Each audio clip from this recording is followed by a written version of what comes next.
இனிய வணக்கங்கள் அன்பு நண்பர்களே. மீண்டும் ஒரு புத்தம் புதிய நன்னாள் இறைமையின் வரமாக நமது தளத்தின் முதல் படிநிலையாக நேர்மறை சிந்தனைகளை நம்மிடையே விதைக்க இணைகின்ற அன்பு தோழர் கற்பகவள்ளி அவர்களை அன்புடன் வரவேற்போம். நன்றி. அனைவருக்கும் வணக்கம்.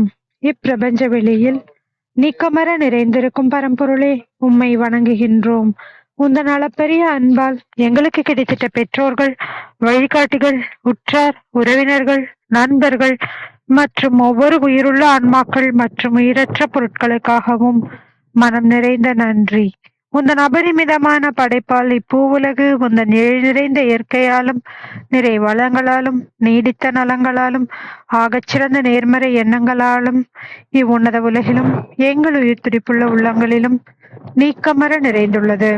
உன்னதால பெரிய அன்பினாலும் அருளினாலும் ஆசீராலும் நாங்கள் ஒவ்வொருவரும் உயர்ந்த உன்னதமான வாழ்வியல் பயணத்தை நிறைவுடனும் நிம்மதியுடனும் அன்றாடம் மேற்கொண்டு வருகின்றோம் ஆகச்சிறந்த வழிகளில். இதனால் நாங்கள் இச்சமூகத்தின் இன்றியமையாதவர்கள் என்பதையும், சீரிய வழியில் பயணிக்கும் அளவிற்கு ஆக்கப்பூர்வமான வழிகளில் எங்களை அன்றாடம் புதுப்பித்து வருகின்றோம். உந்தன் ஒப்பற்ற வழி நடத்துதலுடன் சிறுதுளி பெருவெள்ளமாகும் என்பதைப் போல் நாங்களும் சிறுக சிறுக சாதனை துளிகளை கோர்த்து வருங்கால சரித்திரத்தை ஆக்கப்பூர்வமான முன்னெடுப்புகளால் அலங்கரிக்கும் வரம் தாரும். அனைவருக்கும் நன்றி, அனைத்திற்கும் நன்றி, ஆண்டவனுக்கும் நன்றி. நன்றி நன்றிங்க அன்பு தோழர். நமது நிகழ்வின் அடுத்த படிநிலையாக நாம் ஒரு நிமிட தியானத்திற்குள் பயணிக்க இருக்கின்றோம். கண்களை மெலிதாக மூடிக்கொள்வோம், கரங்களை குறித்துக் கொள்வோம். இப்பிரபஞ்ச பெருவெளியில் உள்ள இறைமைக்கு மனதார நன்றி பகிர கிடைத்த மற்றும் ஒரு அற்புதமான நன்னாள் இது. இப்பொழுது நாம் உச்சரிக்க இருக்கும் ஒவ்வொரு வார்த்தைகளுடன் நன்றி உணர்வினையும் கலந்து இறைமைக்கு சமர்ப்பிப்போம் அன்பின் காணிக்கையாய். இன்றெடுத்து அன்றாடம் அமுதூட்டி அன்பாகவும் கருணையாகவும் மாறிப்போன அன்பு தாய்க்கு மனம் நிறைந்த நன்றி. ஒவ்வொரு நாளையும் ஒவ்வொரு பொழுதையும் தமது உழைப்பாலும் தியாகத்தாலும் குடும்பத்தை நிறைத்து அறிவாகவும் ஆற்றலாகவும் மாறிப்போன அன்பு தந்தைக்கு மனம் நிறைந்த நன்றி. பரிசுத்தமான இயற்கையை பரிசளித்து சென்ற நம் முன்னோர்கள் ஒவ்வொருவருக்கும் மனம் நிறைந்த நன்றி. இப்பிரபஞ்ச கற்பித்தல் என்னும் இனிய அனுபவங்கள் வாயிலாக அன்றாட பொழுதுகளை அர்த்தமுள்ளதாக்கும் ஆசிரிய பெருந்தகைகள் ஒவ்வொருவருக்கும் மனம் நிறைந்த நன்றி. இப்பிரபஞ்ச பூவுலகினுள் பயணித்துக் கொண்டிருக்கும், பயணிக்க இருக்கின்ற ஒவ்வொரு உயிருள்ள ஆன்மாக்களுக்கும் மனம் நிறைந்த நன்றி. உயிரற்ற பொருட்களாய் வாழ்வின் உடன் வழி துணையாய் வாழ்வின் பாதையை என்றென்றும் நிறைக்கும் உயிரற்ற பொருட்களுக்கும் மனம் நிறைந்த நன்றி. இப்பிரபஞ்ச பூ உலகினை தமது பேரன்பாலும் பேரருளாலும் பேராசிராலும் ஆண்டு அரவணைத்து காத்து வரும் அந்த ஆண்டவனுக்கும் நன்றி. இப்பொழுது நமது சுவாசத்தின் ஓசையில் அது பயணிக்கும் பாதைகளில் நாமும் ஒரு நிமிடம் இணைந்து பயணிப்போம். நம் மூச்சின் சுவாசத்தினை சீர்மைப்படுத்தியவர்களாய்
இப்பிரபஞ்ச பெருவெளியில் நிகமற நிறைந்திருக்கும் முடிவில்லா பரம்பொருளின் அன்போடும் அருளோடும் ஆசிரோடும் எங்கள் வாழ்வியல் சூழல் அன்றாடம் அர்த்தமுள்ள வகையில் சீருடனும் செம்மையுடனும் பண்பட்டு வருகின்றது.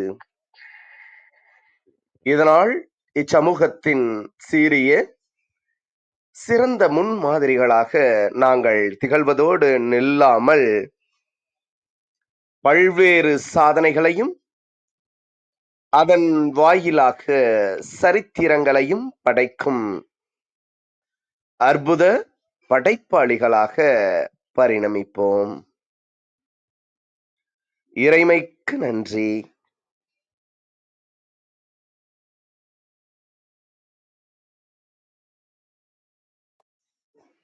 இனிய வணக்கங்கள் அன்பு நண்பர்களே. மீண்டும் ஒரு புத்தம் புதிய நன்னாள் இறைமையின் வரமாக நமது தளத்தின் 617வது நாள் நிகழ்விற்கு உங்கள் ஒவ்வொருவரையும் அன்புடன் வரவேற்பதில் பெருமகிழ்வு கொள்கின்றோம். நாங்கள் இந்த நாள் உங்களுக்கு ஆக சிறந்த நன்னாளாக அமைந்திடவும், நீங்கள் அடியெடுத்து வைக்கும் ஒவ்வொரு முயற்சிகளும் உங்களுக்கு ஆக சிறந்த வெற்றிகளை பரிசளிக்கவும், அன்பின் வாழ்த்துக்களை பகிர்ந்து கொள்வதில் பெருமகிழ்வு கொள்கின்றோம். நாங்கள் அன்பிற்கினிய நண்பர்களே, இந்த வாரம் முழுக்க நாம் ஞானவெளி என்ற ஒரு அற்புதமான தொகுப்பின் கீழ் நமது சிந்தனைகளை செழுமைப்படுத்தி வருகின்றோம். இப்பிரபஞ்ச பெருவெளி ஞானத்தால் நிறைந்துள்ளது. இந்த ஞான கீற்றுகளை நமக்குள் நாம் எவ்வாறு உட்கிரகிக்கின்றோம், அதன் வாயிலாக நமது வாழ்வியல் வழித்தடத்தை எவ்வாறு நாம் மேன்மையுற செய்கின்றோம் என்பதை மையப் பொருளாக கொண்டது இந்த வார தொகுப்பு. இந்த தொகுப்பில் இன்று இறையன்பு அவர்கள் எழுதிய வைய தலைமைக்கொள் என்ற அற்புதமான ஒரு படைப்பின் சாராம்சத்தினை நம்மிடையே பகிர்ந்து கொள்ள இணைந்துள்ளார் கல்லூரி மாணவி மு. சௌந்தர்யா அவர்கள்.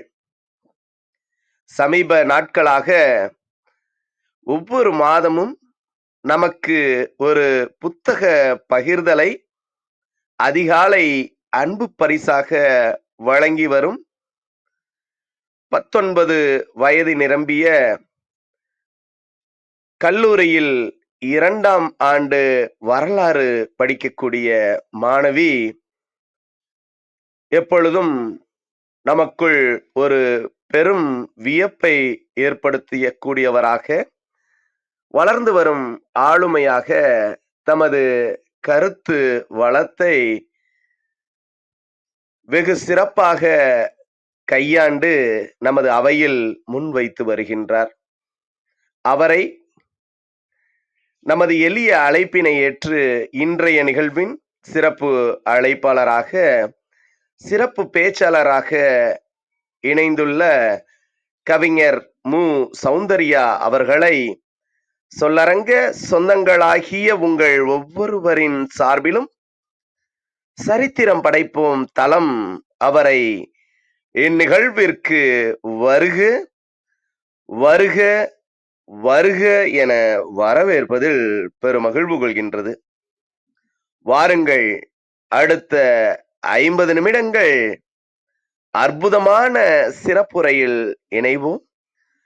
நமது வாழ்வியல் புத்தகத்தில் புத்தம் புதிதாய் இன்று மலர்ந்துள்ள புதியதோர் பக்கத்தின் அழகியதோர் அத்தியாயத்தினை வைய தலைமைகொள் என்ற ஒரு பெரும் கனவோடு நம்மில் நாம் நிறைவோம். நமது வாழ்வியல் வழித்தடத்தையும் வருங்கால தலைமுறைகளின் வாழ்வியல் தரத்தையும் சிறப்பாக கட்டமைப்போம். நன்றி.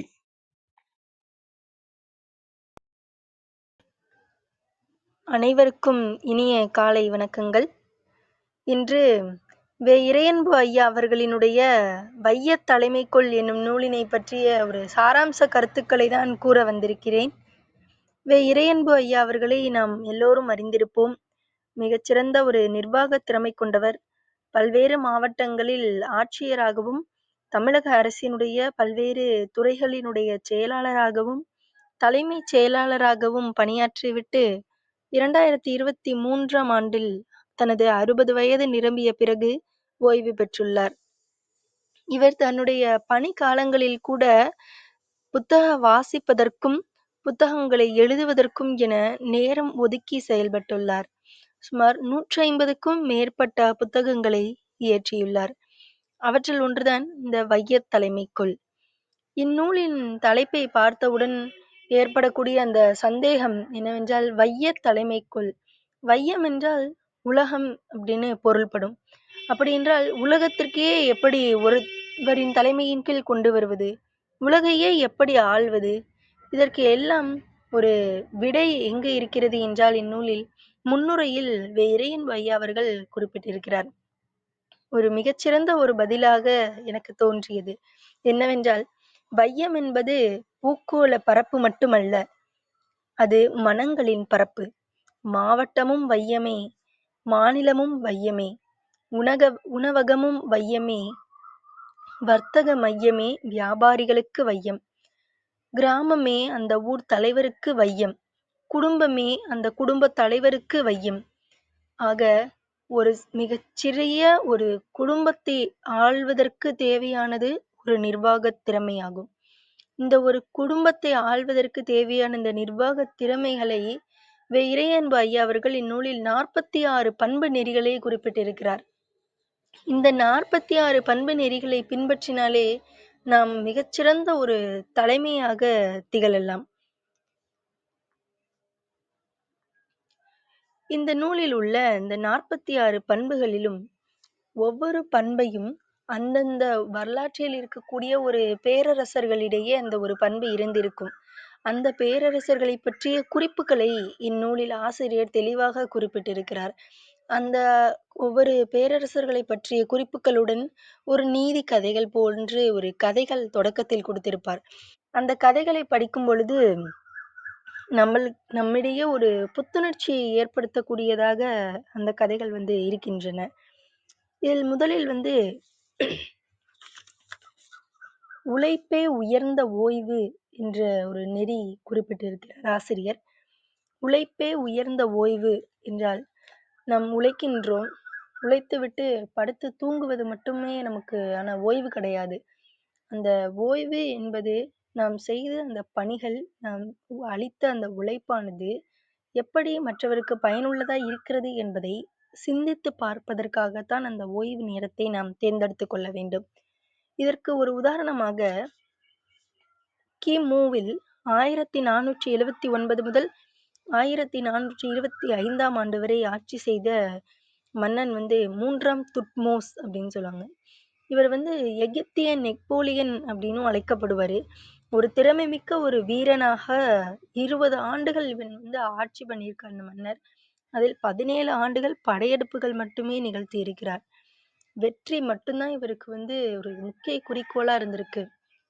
வேற நாட்டை பத்தியோ வேற எதையுமே பத்தி நினைத்தே பார்க்கல, சிந்திக்கவே இல்லை. வேற எதையும் பத்தி சிந்திக்கவும் இவங்க விரும்பல. அப்ப இவருக்கு கிடைத்த இவர் அந்த செய்த அந்த உழைப்பு நிர்வாகம் இல்லாததுனால, பின்னாடி அந்த அரசர்கள்னால அந்த இடம் அழிந்து போகிற நிலைமை ஏற்படுகிறது. இப்ப இவர் போட்ட அந்த உழைப்பு பல்வேறு இடங்கள்ல போரிட்டு வெற்றி பெற்றாலும், அந்த இடங்கள்ல ஒரு சிறந்த ஒரு நிர்வாகத்தை நம்ம செய்யணும். ஒரு சிறிய ஒரு குடும்பமாகவே இருந்தாலும், அந்த குடும்பத்தை 4 பேர் தான் இருப்பார்கள் அந்த குடும்பத்தில் என்றாலும் பரவாயில்லை. அந்த குடும்பத்தில் உள்ளவர்கள் சிறப்பானவர்களாக இருக்க வேண்டும். ஒரு சிறந்த ஒரு உழைப்பாளர்களாக இருக்க வேண்டும். அதை ஒரு முக்கிய கவனத்தில் கொள்ள வேண்டும். 2வது நெறி என்னவென்றால், பாதை சமை என்று இருக்கிறது. பாதை சமை என்றால், ஒரு புதிய பாதையை நாம் செய்யும் ஒரு பணிகளில் என்றால், அதில் புதிய பாதையை நாம் உருவாக்க வேண்டும். ஏற்கனவே பலரும் பயணித்த அதே பாதைகளில் பயணிக்காமல், புதிதாக ஒரு பாதையை உருவாக்கி, அதில் பயணித்து வெற்றியடைவதுதான் பாதை சமை. இந்த பாதை சமைக்கு ஒரு உதாரணம் என்னவென்றால், புத்தரின் வரலாற்றைப் பற்றி இந்நூலில் ஆசிரியர் குறிப்பிட்டுள்ளார். கௌதம புத்தர் அந்த 13 வயது வரை அரண்மனைக்குள்ளேயே வளர்க்கப்பட்டார். அவர் அன்று வெளியே எட்டி பார்க்கவில்லை என்றால், இந்த மரண ஓலங்களும், மக்கள் படும் துயரங்களும், பசியும், பட்டினியும் புத்தருக்கு தெரிந்திருக்காது. அவர் புதிதாக ஒரு பாதையை தேடி தேடி அலைந்தார். 13 வருடங்கள் அலைந்தார். பிறகுதான் அவருக்கு அந்த போதி மரத்தின் அடியில் ஞானம் கிடைத்தது. அப்ப புதிதாய் ஒரு பாதையை உருவாக்கியவர் புத்தர்.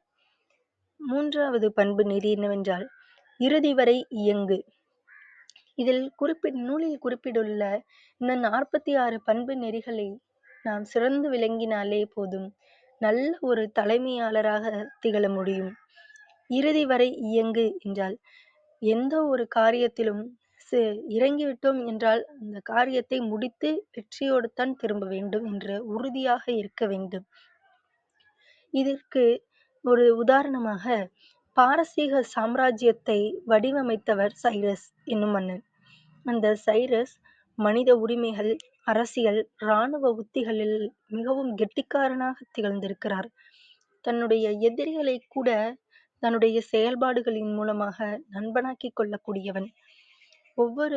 தன்னுடைய படைக்கு தேவையான அந்த ஒவ்வொரு படைப்பிரிவிற்கும் தேவையான சிப்பாய்களை தேர்ந்தெடுப்பதில் தரமான பயிற்சிகளை வைத்து, அதில் தேர்ச்சி பெற்றவர்களை மட்டுமே தன்னுடைய படையில் சேர்த்து கொண்டு, பாரசீகம் என்னும் ஒரு மிகப்பெரிய ஒரு சாம்ராஜ்யத்தையே வடிவமைத்திருக்கிறார் சைரஸ் என்னும் மன்னன்.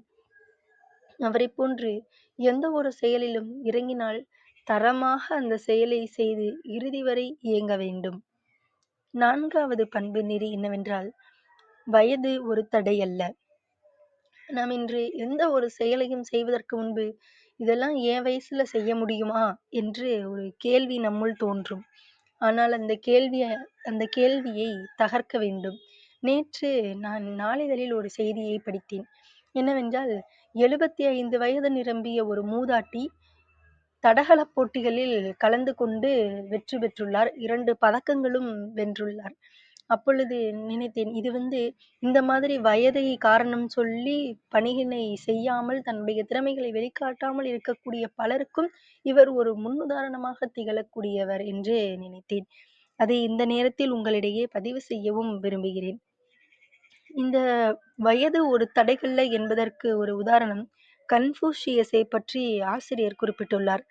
கன்பூஷியஸ் ஒரு நாட்டினுடைய அந்த நடனத்தையும் இசையையும் பார்த்தாலே அந்த மக்களினுடைய நடத்தை எப்படி இருக்கும், அந்த மக்கள் எப்படிப்பட்ட ஒழுக்கங்களை கொண்டிருக்கின்றவர்கள் என்பதை பற்றி கூறிவிடுவாராம்.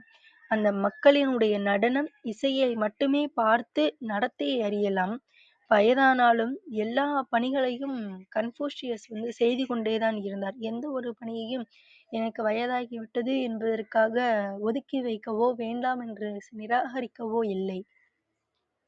அடுத்து 5வது நெறி என்னவென்றால், வேகமே விவேகம். வேகமே விவேகம். நாம் ஒரு செயலை வேகமாக செய்கிறோம் என்று நினைத்து கொண்டு அவசரமாக முன்னாடி செய்து விடுவோம். ஆனால் அந்த செயல் நமக்கு தோல்வியை தரும். வேகமாக எந்த ஒரு செயலையும் செய்ய வேண்டும். அதே சமயத்தில் விவேகமாக யோசித்து செயல்பட வேண்டும். முந்தி முடிவெடுக்க வேண்டும் என்று ஒரு நூலில் இறையன்பு ஐயா அவர்கள் குறிப்பிட்டிருப்பார். அதேதான் இங்கு வேகமே விவேகம் என்னும் தலைப்பில் குறிப்பிட்டிருக்கிறார். ஏதென்ஸில் அறிவுக்கு விருந்தளிக்கக்கூடிய இந்த பெரிக்ஸ் அப்படின்ற தலைமை கொண்டவன் இருந்தான். இந்த பெரிக்லீஸ் என்னும் தலைமை கொண்ட சிறந்த ஒரு தலைமை பண்பாளனாக இருந்தான். இவன் தான் அந்த ஏதென்ஸ் மக்களினுடைய அந்த வாழ்க்கைக்கு வழிகாட்டக்கூடிய ஒரு சிறந்த ஒரு அறிஞராக திகழ்ந்தக்கூடியவர். இவர் எந்த ஒரு செயலையும் ஒரு உணர்வுபூர்வமாக மக்களிடையே போய் பேசி, அந்த மக்களை வந்து ஒரு விழிப்புணர்வு ஏற்படுத்த செய்தவன். ஏதென்ஸ் நகரத்துல இருக்கக்கூடிய பல்வேறு அழகழகான கட்டடங்களை கட்டியவன். இவனுடைய அந்த விவேகம் தான் வந்து நாட்டின் வளர்ச்சிக்கு ஒரு அடித்தளமாக அமைந்தது என்று கூட சொல்லலாம். அடுத்தது 6வது பண்பு நெறி என்னவென்றால், வினாவை விடையாக்கு என்பது. வினாவை விடையாக்கு என்றால், நம்மிடையே ஒரு கேள்வி எழுப்பினார்கள் யாராவது என்றால், அந்த கேள்விக்குள்ளேயே அதற்கான விடையும் கண்டிப்பாக இருக்கும். ஏனென்றால், அந்த கேள்விக்குள்ளேயே இருக்கக்கூடிய விடையை நம்முடைய மதிநுட்பத்தால் நாம் கண்டுபிடிக்க வேண்டும். இதற்கு ஒரு உதாரணம் தான் அலெக்சாண்டரை பற்றி குறிப்பிடலாம். அலெக்சாண்டர் என்றாலே சிறந்த ஒரு போர் திறமை. உலகையே தன் ஒரு குடையின் கீழ் கொண்டு வர வேண்டும் என்று ஆசை கொண்டிருந்தவன். சிறந்த ஒரு போர் திறமை, அன்பு, புத்தி கூர்மை போன்றவையெல்லாம் கொண்டிருப்பவர். இந்நூலில் இந்த வினாவை விடையாக்கு அப்படின்றதுல ஆசிரியர் ஒரு கதை ஒன்று வந்து கூறியிருக்கிறார். அது என்னவென்றால்,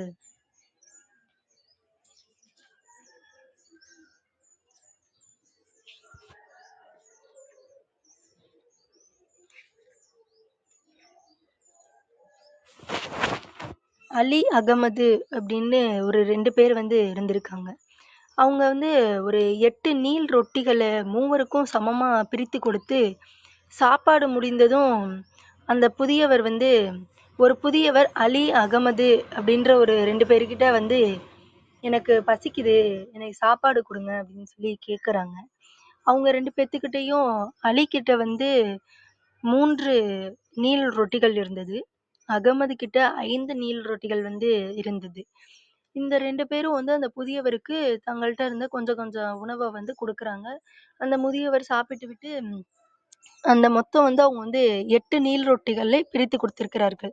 இவர் வந்து ஒரு 8 தங்க நாணயங்களை அளித்துவிட்டு சென்று விட்டார் அந்த புதியவர். இவர்களுக்கு எப்படி அந்த நாணயங்களை 2 பேரும் பிரித்துக் கொள்வது? இருவரும் எப்படி வந்து சரிசமமா பிரித்துக் கொள்வது? யாரு அதிகமான உணவு கொடுத்தா? அப்படின்னு தெரியவில்லை. 2 பேரும் ரொம்பவே குழப்பமாகவே இருக்கிறார்கள்.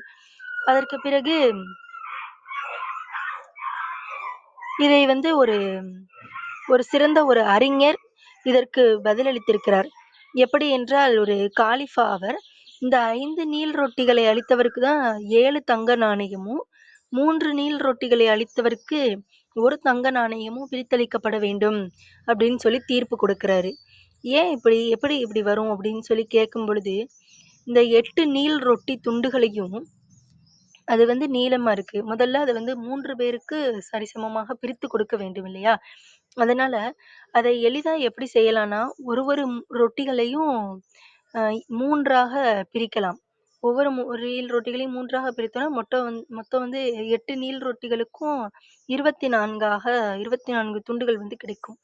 அப்ப 3 பேருக்கும் சமமாக 8 நீள் ரொட்டி துண்டுகள் வந்து கிடைக்கும். இந்த 8 போகும்பொழுது, 3 ரொட்டி குடுத்தவன் வந்து அவனிடம் 9 துண்டுகள் மட்டுமே இருக்கும். அவனுக்கு 8 போக மீதி 1 மட்டும் தான் அந்த புதியவருக்கு வழங்கி இருப்பார். இதே அகமது வந்து அவனிடம் 5 நீள் ரொட்டி துண்டுகள் இருந்தது. அப்ப 5ஐ நம்ம 3ஆக பிரிக்கும் பொழுது 15 துண்டுகளாக கிடைத்திருக்கும். தனக்கு 8 போக மீதி 7 துண்டுகளை அகமது வந்து புதியவருக்கு கொடுத்திருப்பார். அதனால்தான் 7 தங்க நாணயங்களை அகமதுவுக்கும், ஒரே ஒரு தங்க நாணயத்தை மட்டும் அலிக்கும் பிரித்து இந்த காலிஃபா அளித்திருக்கிறார். இதுதான் தலைமை பண்பு. இது வினாவிலேயே இதற்கான விடை இருந்திருக்கின்றது. இதே போன்றுதான் நம்மிடையே இருக்கக்கூடிய பல்வேறு கேள்விகளுக்கு அதிலே இருக்கக்கூடிய விடைகளை நாம் கண்டறிய வேண்டும். அடுத்து 7வது பண்பு நெறியாக களத்தை காலி செய் என்று குறிப்பிட்டிருக்கிறார். களத்தை காலி செய் என்றால், எந்த ஒரு இடத்திலாவது ஒரு பிரச்சனை என்று ஏற்பட்டால், அந்த பிரச்சனையை தீர்க்க முடிந்தவரை முயல வேண்டும். அதற்கு மேல் இல்லை என்றால் அந்த இடத்தை விட்டு காலி செய்துவிட வேண்டும். இதற்கு உதாரணம்தான் சந்திரகுப்த மௌரியரை கூறலாம். யாராலும் தோற்கடிக்க முடியாத ஒரு அரசராகவும் இருந்தார். ஆனால் அவருடைய காலத்தில் பெரும் பஞ்சம் வந்து ஏற்பட்டது. பல்வேறு படையெடுப்புகள் வெற்றி பெற்று நிர்வாகத்தை திறமாக ஆட்சி செய்து ஒரு சிறந்த ஒரு நாட்டை ஆட்சி செய்து கொண்டிருந்தவர். ஆனா யாராலையும் தோற்கடிக்க முடியாத அரசராக இருந்தாலும் அவருடைய காலத்துல பஞ்சம் வந்து ஏற்பட்டு மக்கள் அதிகமான பேர் வந்து மை இறந்து போயிட்டாங்க. அப்ப அவருக்கு வந்து நம்மளால இதுக்கு மேல வந்து ஆட்சி செய்ய முடியல. அவரு வந்து வயசாயிடுச்சு முடியல அப்படின்றதுனால அந்த இடத்த வந்து வேற ஒருத்தருக்கு அடுத்த இளமையான தன்னுடைய இயலாமையை உணர்ந்து பிந்துசாரர்கிட்ட வந்து ஆட்சியை ஒப்படைத்து விட்டு சந்திரகுப்த மௌரியர் துறவறம் பூண்டு அங்க போய் இறந்து விட்டார் அப்படின்னு இந்த நூல்ல வந்து குறிப்பிட்டிருக்காங்க. தன்னால் இயன்றவரை போராடி வெற்றி பெற முயல வேண்டும். இயலவில்லை என்றால் அந்த இடத்தை விட்டு காலி செய்துவிட்டு அடுத்தவருக்கு வாய்ப்பளிக்க வேண்டும் என்பதை இந்த கட்டுரை நமக்கு உணர்த்துகிறது. அடுத்த 8வது பண்பு நெறி என்னவென்றால் ஊக்கப்படுத்தி உயர்த்து. ஒரு சிறந்த தலைமை பண்பாளன் என்றால் தன்னை மட்டும் ஊக்கப்படுத்தி கொண்டு தான் மட்டும் வளர வேண்டும் என்று நினைக்கக்கூடாது. தனக்கு கீழ் வேலை செய்யக்கூடிய அல்லது தன்னுடன் இணைந்து பணியாற்றக்கூடிய அனைவரையும் ஒன்றிணைத்து அவர்களையும் ஊக்கப்படுத்தி அவர்களோடு இணைந்து உயர்ந்து வாழ வேண்டும். அவர்களையும் இணைத்து உயர வைக்க வேண்டும். இதற்கு உதாரணம் சீனத்தில் ஜாவா எனும் நாட்டினுடைய மன்னர் ஊலிங் என்பவர் வந்து இருந்தாரு. அவருடைய காலத்தில் ஒரு இராணுவத்தோட அந்த உடை வந்து குதிரை சவாரி செய்வதற்கு ஏற்ற ஒரு உடையாவே இல்லை. சீனர்களினுடைய உடை வந்து வேற மாதிரியான ஒரு ஸ்டைல்ல தான் இருக்கும். ஆனா அந்த உடைகள் வந்து இராணுவத்துல அந்த குதிரை சவாரி செய்வதற்கு அது வந்து ஒரு சரியான ஒரு உடையா இல்லை. அதனால அந்த இடத்துல இருக்கக்கூடிய அந்த இராணுவத்துல இருக்கக்கூடிய அந்த வீரர்களுக்காக குதிரை சவாரிக்கு ஏற்றாற் போல இந்த இராணுவ உடைய மாற்றி அமைத்து அதை வந்து மக்கள்கிட்ட வந்து கொடுக்கிறாரு. ஆனா மக்கள் யாரும் அதை வந்து ஏற்றுக்கொள்ளல. எப்படி நம்மளுடைய பாரம்பரிய உடையை தவிர்த்து எப்படி நம்ம வந்து இந்த உடையை அணிவது அப்படின்னு சொல்லி அதற்கு அவர் முதலில் இந்த உடையை அணிந்து குதிரை சவாரி மேற்கொண்டு எல்லாவற்றிற்கும் முன்பாக செயல்பட்டார். இதன் அடிப்படையில் தான் அந்த தொடர்ந்து அந்த இராணுவ வீரர்களும் மன்னரை அணிந்து விட்டார். அவருக்கு சரியாக இருந்தது என்றால் நமக்கும் சரியாகத்தான் இருக்கும் என்ற நம்பிக்கையில் அவர்களும் இணைந்து இந்த இராணுவ உடையை மாற்றி அமைத்து இவர்களும் அணிந்து கொண்டார்கள். தொடர்ந்து நடைபெற்ற அந்த போர்களில் இந்த குதிரைப்படை வீரர்களின் மூலமாக வெற்றியும் பெற்றிருக்கிறார் இந்த சீன நாட்டு மன்னன். எந்த ஒரு செயலாக இருந்தாலும் பிறரிடம் நீ செய் என்று கூறுவதை தவிர்த்து நாம் முதலில் செய்ய வேண்டும் என்பதைத்தான் இந்த கட்டுரை நமக்கு உணர்த்துகிறது. அடுத்த 9வது பண்பு நெறி என்னவென்றால் கருமம் சிதையாமல் கண்ணோடு என்று குறிப்பிட்டிருக்கிறார். கருமம் சிதையாமல் கண்ணோடு என்றால் எந்த ஒரு செயலையும் நாம் செய்யும் பொழுது மிகவும் ஒரு கண்ணும் கருத்துமாக செய்ய வேண்டும். அந்த செயல் யாருக்கு பாதிப்பை ஏற்படுத்தும், அனைவருக்கும் நன்மையை ஏற்படுத்துமா என்று தீர விசாரிக்க வேண்டும். யாருக்கும் பாதிப்பு ஏற்படுத்தாத வண்ணம் நாம் செயல்பட வேண்டும் என்பதை இந்த கட்டுரை உணர்த்துகிறது.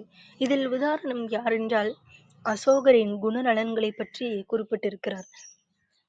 எவ்வளவுதான் நாம் போரிட்டு நிறைய வெற்றிகள் எல்லாம் குவித்தாலும் அந்த கலிங்கப் போரில் அசோகர் கண்ட ஒரு காட்சி அவர் மனதை வந்து மாற்றி அமைத்தது அப்படின்னு சொல்லுவாங்க. என்ன காட்சினா அந்த போரில் இறந்து விட்டால் எல்லா மன்னர்களும் போரில் எல்லா வீரர்களும் இறந்திருப்பார்கள், அவ்வளவுதான் வெற்றி நமக்கு கிடைத்திருச்சு என்று போய்விடுவார்கள். ஆனால் அசோகர் போய் அந்த ஒவ்வொரு வீரர்கள் இறந்து கிடந்த வீரர்களையும் காயம்பட்ட அந்த வீரர்களையும் கண்டவுடன் அவரிடம் இருந்த நல்ல குணம் அங்குதான் வெளிப்பட்டது. எவ்வளவு துன்பம் பட்டு நாம் அந்த வெற்றியை ருசிக்க வேண்டுமா என்று இனி போரிலே ஈடுபடக்கூடாது, யாரையும் பலியிடக்கூடாது என்று ஒரு நல்ல ஒரு பண்புகளை அந்த இடத்தில் வெளிப்படுத்தி இருப்பார் அசோகர் அவர்கள். அதுதான் எந்த ஒரு செயலையும் செய்யும் பொழுது கண்ணும் கருத்துமாக நாம் ஒரு தலைமையாக இருக்கிறோம் என்றால் நமக்கு கீழ் இருக்கக்கூடிய அந்த மற்ற உறுப்பினர்கள் அந்த வேலை ஆட்களினுடைய எந்த ஒரு பாதிப்பும் அவர்களுக்கு ஏற்படக்கூடாது. அந்த போன்று நாம் எந்த ஒரு செயலையும் செய்ய வேண்டும். 10வது பண்பு நெறி என்னவென்றால் ஒன்றை செய் என்பது. நாம் எந்த ஒரு செயலையும் ஒரு செயலாக இருந்தாலும் சரி, அந்த செயலை நன்றாக செய்தால் போதும். எல்லா செயலையும் வைத்து செய்து கொண்டு, இதில் பாதி, இதில் பாதி என்று அரைகுறையாக நிற்பதை விடுத்து, ஒரு செயலை செய்தாலும் நிறைவாக, வெற்றியோடு முழுமையாக செய்து முடித்தால் போதும். இதற்கு கத்தார்ச் நாட்டின் என்ற ஒரு நாட்டினுடைய மன்னன் ஹானிபால் என்று இருப்பார். அவர் ஒரு சிறந்த ஒரு போர் திறமை, வியூகம் போன்றவற்றைக் கொண்டு எதிரி நாட்டு படைகளை எளிதில் வீழ்த்தக்கூடிய திறமை கொண்டவர். முதலில் எந்த இடத்தில் போர் செய்ய வேண்டும், அந்த போருக்கான இடம், அந்த போர் செய்யக்கூடிய இடத்தில் உள்ள காலநிலைகள் எப்படியெல்லாம் இருக்கும், அது நம்முடைய இராணுவ வீரர்களுக்கு ஏற்ற ஒரு காலநிலையாக இருக்குமா என்பது போன்ற பல்வேறு இந்த போர் நடத்தக்கூடிய அந்த இடத்திற்கான அந்த பண்புகளை பற்றியும், நம்முடைய இராணுவ வீரர்களுக்கு தேவையான அந்த உணவு, படைபலம், ஆயுதங்கள் இவற்றை பற்றியும் தெளிவாக சிந்தித்து, அந்த எதிரி நாட்டு படைகளினுடைய அந்த வியூகத்தை எல்லாம் உடைத்து இவர் புது வியூகம் அமைத்து வெற்றி பெறுவதற்கு இவர் உழைத்திருக்கிறார். இவர் ஹானிபால் என்னும் மன்னர். அடுத்ததாக 11வது பண்பு நெறி என்னவென்றால், கடினமானதை தேர்ந்தெடு என்று குறிப்பிட்டிருப்பார்கள். இதற்கு என்னவென்றால், இப்போ ஒரு கேள்வித்தாள் இருக்கிறது என்றால், ஒரு வினா மிகவும் எளிமையாக நம்ம தெரிந்ததாக இருக்கும். இன்னொரு வினா கொஞ்சம் தெரியும், ஆனா கொஞ்சம் எழுதுறதுக்கு பெருசா இருக்கும், கொஞ்சம் யோசிச்சு எழுதுன மாதிரி இருக்கும். அப்படின்னா நம்ம எளிமையா தெரியிற அந்த கேள்வியை தான் தேர்ந்தெடுப்போம். ஆனா இந்த கீழே இருக்க 2வது கேள்வியை நாம தேர்ந்தெடுக்கணும் அப்படின்னு ஆசிரியர் இதில் சொல்லியிருக்காரு. எது நம்மளுக்கு நம்மளோட அறிவை சிந்திக்க வைக்கிறதோ, எது கடினமானதா இருக்குதோ அதை நம்ம தேர்ந்தெடுக்கணும் அப்படின்னு சொல்லியிருப்பாரு. இதற்கு உதாரணம் யாருன்னா, ரோமானியத்தினுடைய அரசராக இருக்கக்கூடிய சீசர் என்பவரை ஆசிரியர் குறிப்பிட்டிருக்கிறார். தன்னுடைய படை வீரர்களை தன்னுடைய திறமையால எந்த பாதை கடினமாக இருக்குமோ அந்த பாதை வழியாக அந்த இராணுவ வீரர்களை பழக்கப்படுத்தி அவர்களை திறமையாக வழிநடத்தி அவருடைய அந்த புத்தியாலும் உத்தியாலும் தான் எதிரிகளை எல்லாம் தோற்கடித்திருக்கிறார் சீசர் என்னும் மன்னர். அடுத்ததாக 12வது பண்பு நெறி என்றால், சொலல் வல்லன் சோர்விலன் என்று குறிப்பிட்டிருக்கிறார். சொலல் வல்லன் என்று சொன்ன உடனே நமக்கு நினைவிற்கு வருபவர் யார் என்றால் திருவள்ளுவரைத்தான் சொல்ல வேண்டும். என்றால் தன்னுடைய சொற்களின் மூலமாக, அந்த 1330 குறள்களின் மூலமாக தூங்கிக் கொண்டிருப்பவனையும் தட்டி எழுப்பக்கூடிய அளவிற்கு ஒரு சிறந்த ஒரு குறள்களை வடிவமைத்து கொடுத்திருக்கிறவர் திருவள்ளுவர். இவரிடமிருந்து பல்வேறு தலைமை பண்புகளை நாம் அறிந்து கொள்ள வேண்டும். திருக்குறளில் கூறியிருக்கக்கூடிய அந்த ஒவ்வொரு குறளையும் நாம் படிக்கும் பொழுது ஒரு மிகச்சிறந்த ஒரு உணர்வு நம்மிடையே எழுகிறது. இவையெல்லாம் நம்முடைய அந்த தலைமை பண்பிற்கு ஒரு சிறந்த ஒரு உறுதுணையாக இருக்கக்கூடியவையாக இருக்கின்றது. அடுத்த 13வது பண்பு நெறி என்னவென்றால், பொறிகளை விதை என்று இருக்கும். பொறிகளை விதை என்றால், நாம் ஒரு தலைமையாக இருக்கும் பொழுது நாம் என்ன மாதிரியான ஒழுக்க பண்புகளை பின்பற்றுகின்றோமோ அதே பண்புகளைத்தான் நமக்கு கீழ் வேலை செய்யக்கூடிய அனைவரும் பின்பற்றுவார்கள். இதற்கு உதாரணமாக ஒரு குடும்பத்தை நாம் வைத்துக் கொள்ளலாம். அந்த குடும்பத்தில் தலைவர் என்ன மாதிரியான பண்புகளை பின்பற்றுகிறாரோ, பிறருடன் எப்படி பேசுவது, எப்படி சாப்பிடுவது, எப்படி உறங்குவது, இது போன்ற ஒரு சின்ன சின்ன பண்புகள் கூட குடும்பத்தினுடைய அந்த தலைவர் எப்படி செய்கிறாரோ அதே போன்றுதான் அந்த குடும்பத்தில் உள்ள மற்ற உறுப்பினர்களும், அதாவது அந்த குடும்ப தலைவரினுடைய மனைவி, குழந்தைகள் போன்றோரும் அதையேத்தான் பின்பற்றுவார்கள். அப்போ தலைமையாக இருக்கக்கூடியவர்கள் சிறந்த பொறிகளை விதைக்க வேண்டும் ஒருவரிடையும். இதற்கு உதாரணமாக இயேசு கிறிஸ்துவை பற்றி ஆசிரியர் இந்நூலில் குறிப்பிட்டிருக்கிறார். இயேசு கிறிஸ்துவினுடைய அந்த நற்பண்புகள், அவர் மக்களிடையே நல்ல நல்ல பண்புகளைத்தான் விதைத்தாரே தவிர கெட்ட பண்புகளை அல்ல என்பதை நாம் உணர வேண்டும். நற்பண்புகளை விதைத்து அதன் மூலம் மக்கள் தொடர்ந்து அவர்களுடைய வருங்கால தலைமுறையினருக்கும் அதே நற்பண்புகளை வளர்த்து கொண்டே வருகின்றார்கள். இப்ப தலைவருக்கான சிறந்த பண்பு நலன்களாக இந்த நற்பண்புகளை விதைத்தல் என்பது இருக்கிறது. 14வது பண்பு நெறி என்னவென்றால், செயல் பேசட்டும் என்று குறிப்பிட்டுள்ளார். செயல் பேசட்டும் என்றால், நாம் ஒரு இடத்தில் தலைமையாக இருக்கும் பொழுது அந்த இடத்தில் என்ன மாதிரியான செயல்களை நாம் செய்கிறோம் என்பதுதான் முக்கியமானது. இன்று நாம் செய்யக்கூடிய ஒவ்வொரு செயலானது இன்று எல்லோராலும் பேசப்படாவிட்டாலும் கூட வருங்கால நம் தலைமுறையினரிடையே அவர் இப்படி செய்தார், அவர் இப்படி செய்தார் என்று பேசும் அளவிற்கு நாம் எந்த ஒரு செயலையும் செய்ய வேண்டும் என்று குறிப்பிட்டிருக்கிறார். இதற்கு உதாரணமாக கரிகாலனை சிறந்த ஒரு உதாரணமாக கரிகாலனை தான் குறிப்பிடலாம். என்னவென்றால் கரிகாலன் என்றவுடனே இன்று வரை நம் நினைவிற்கு வருவது கல்லணையைத்தான் சொல்ல வேண்டும்.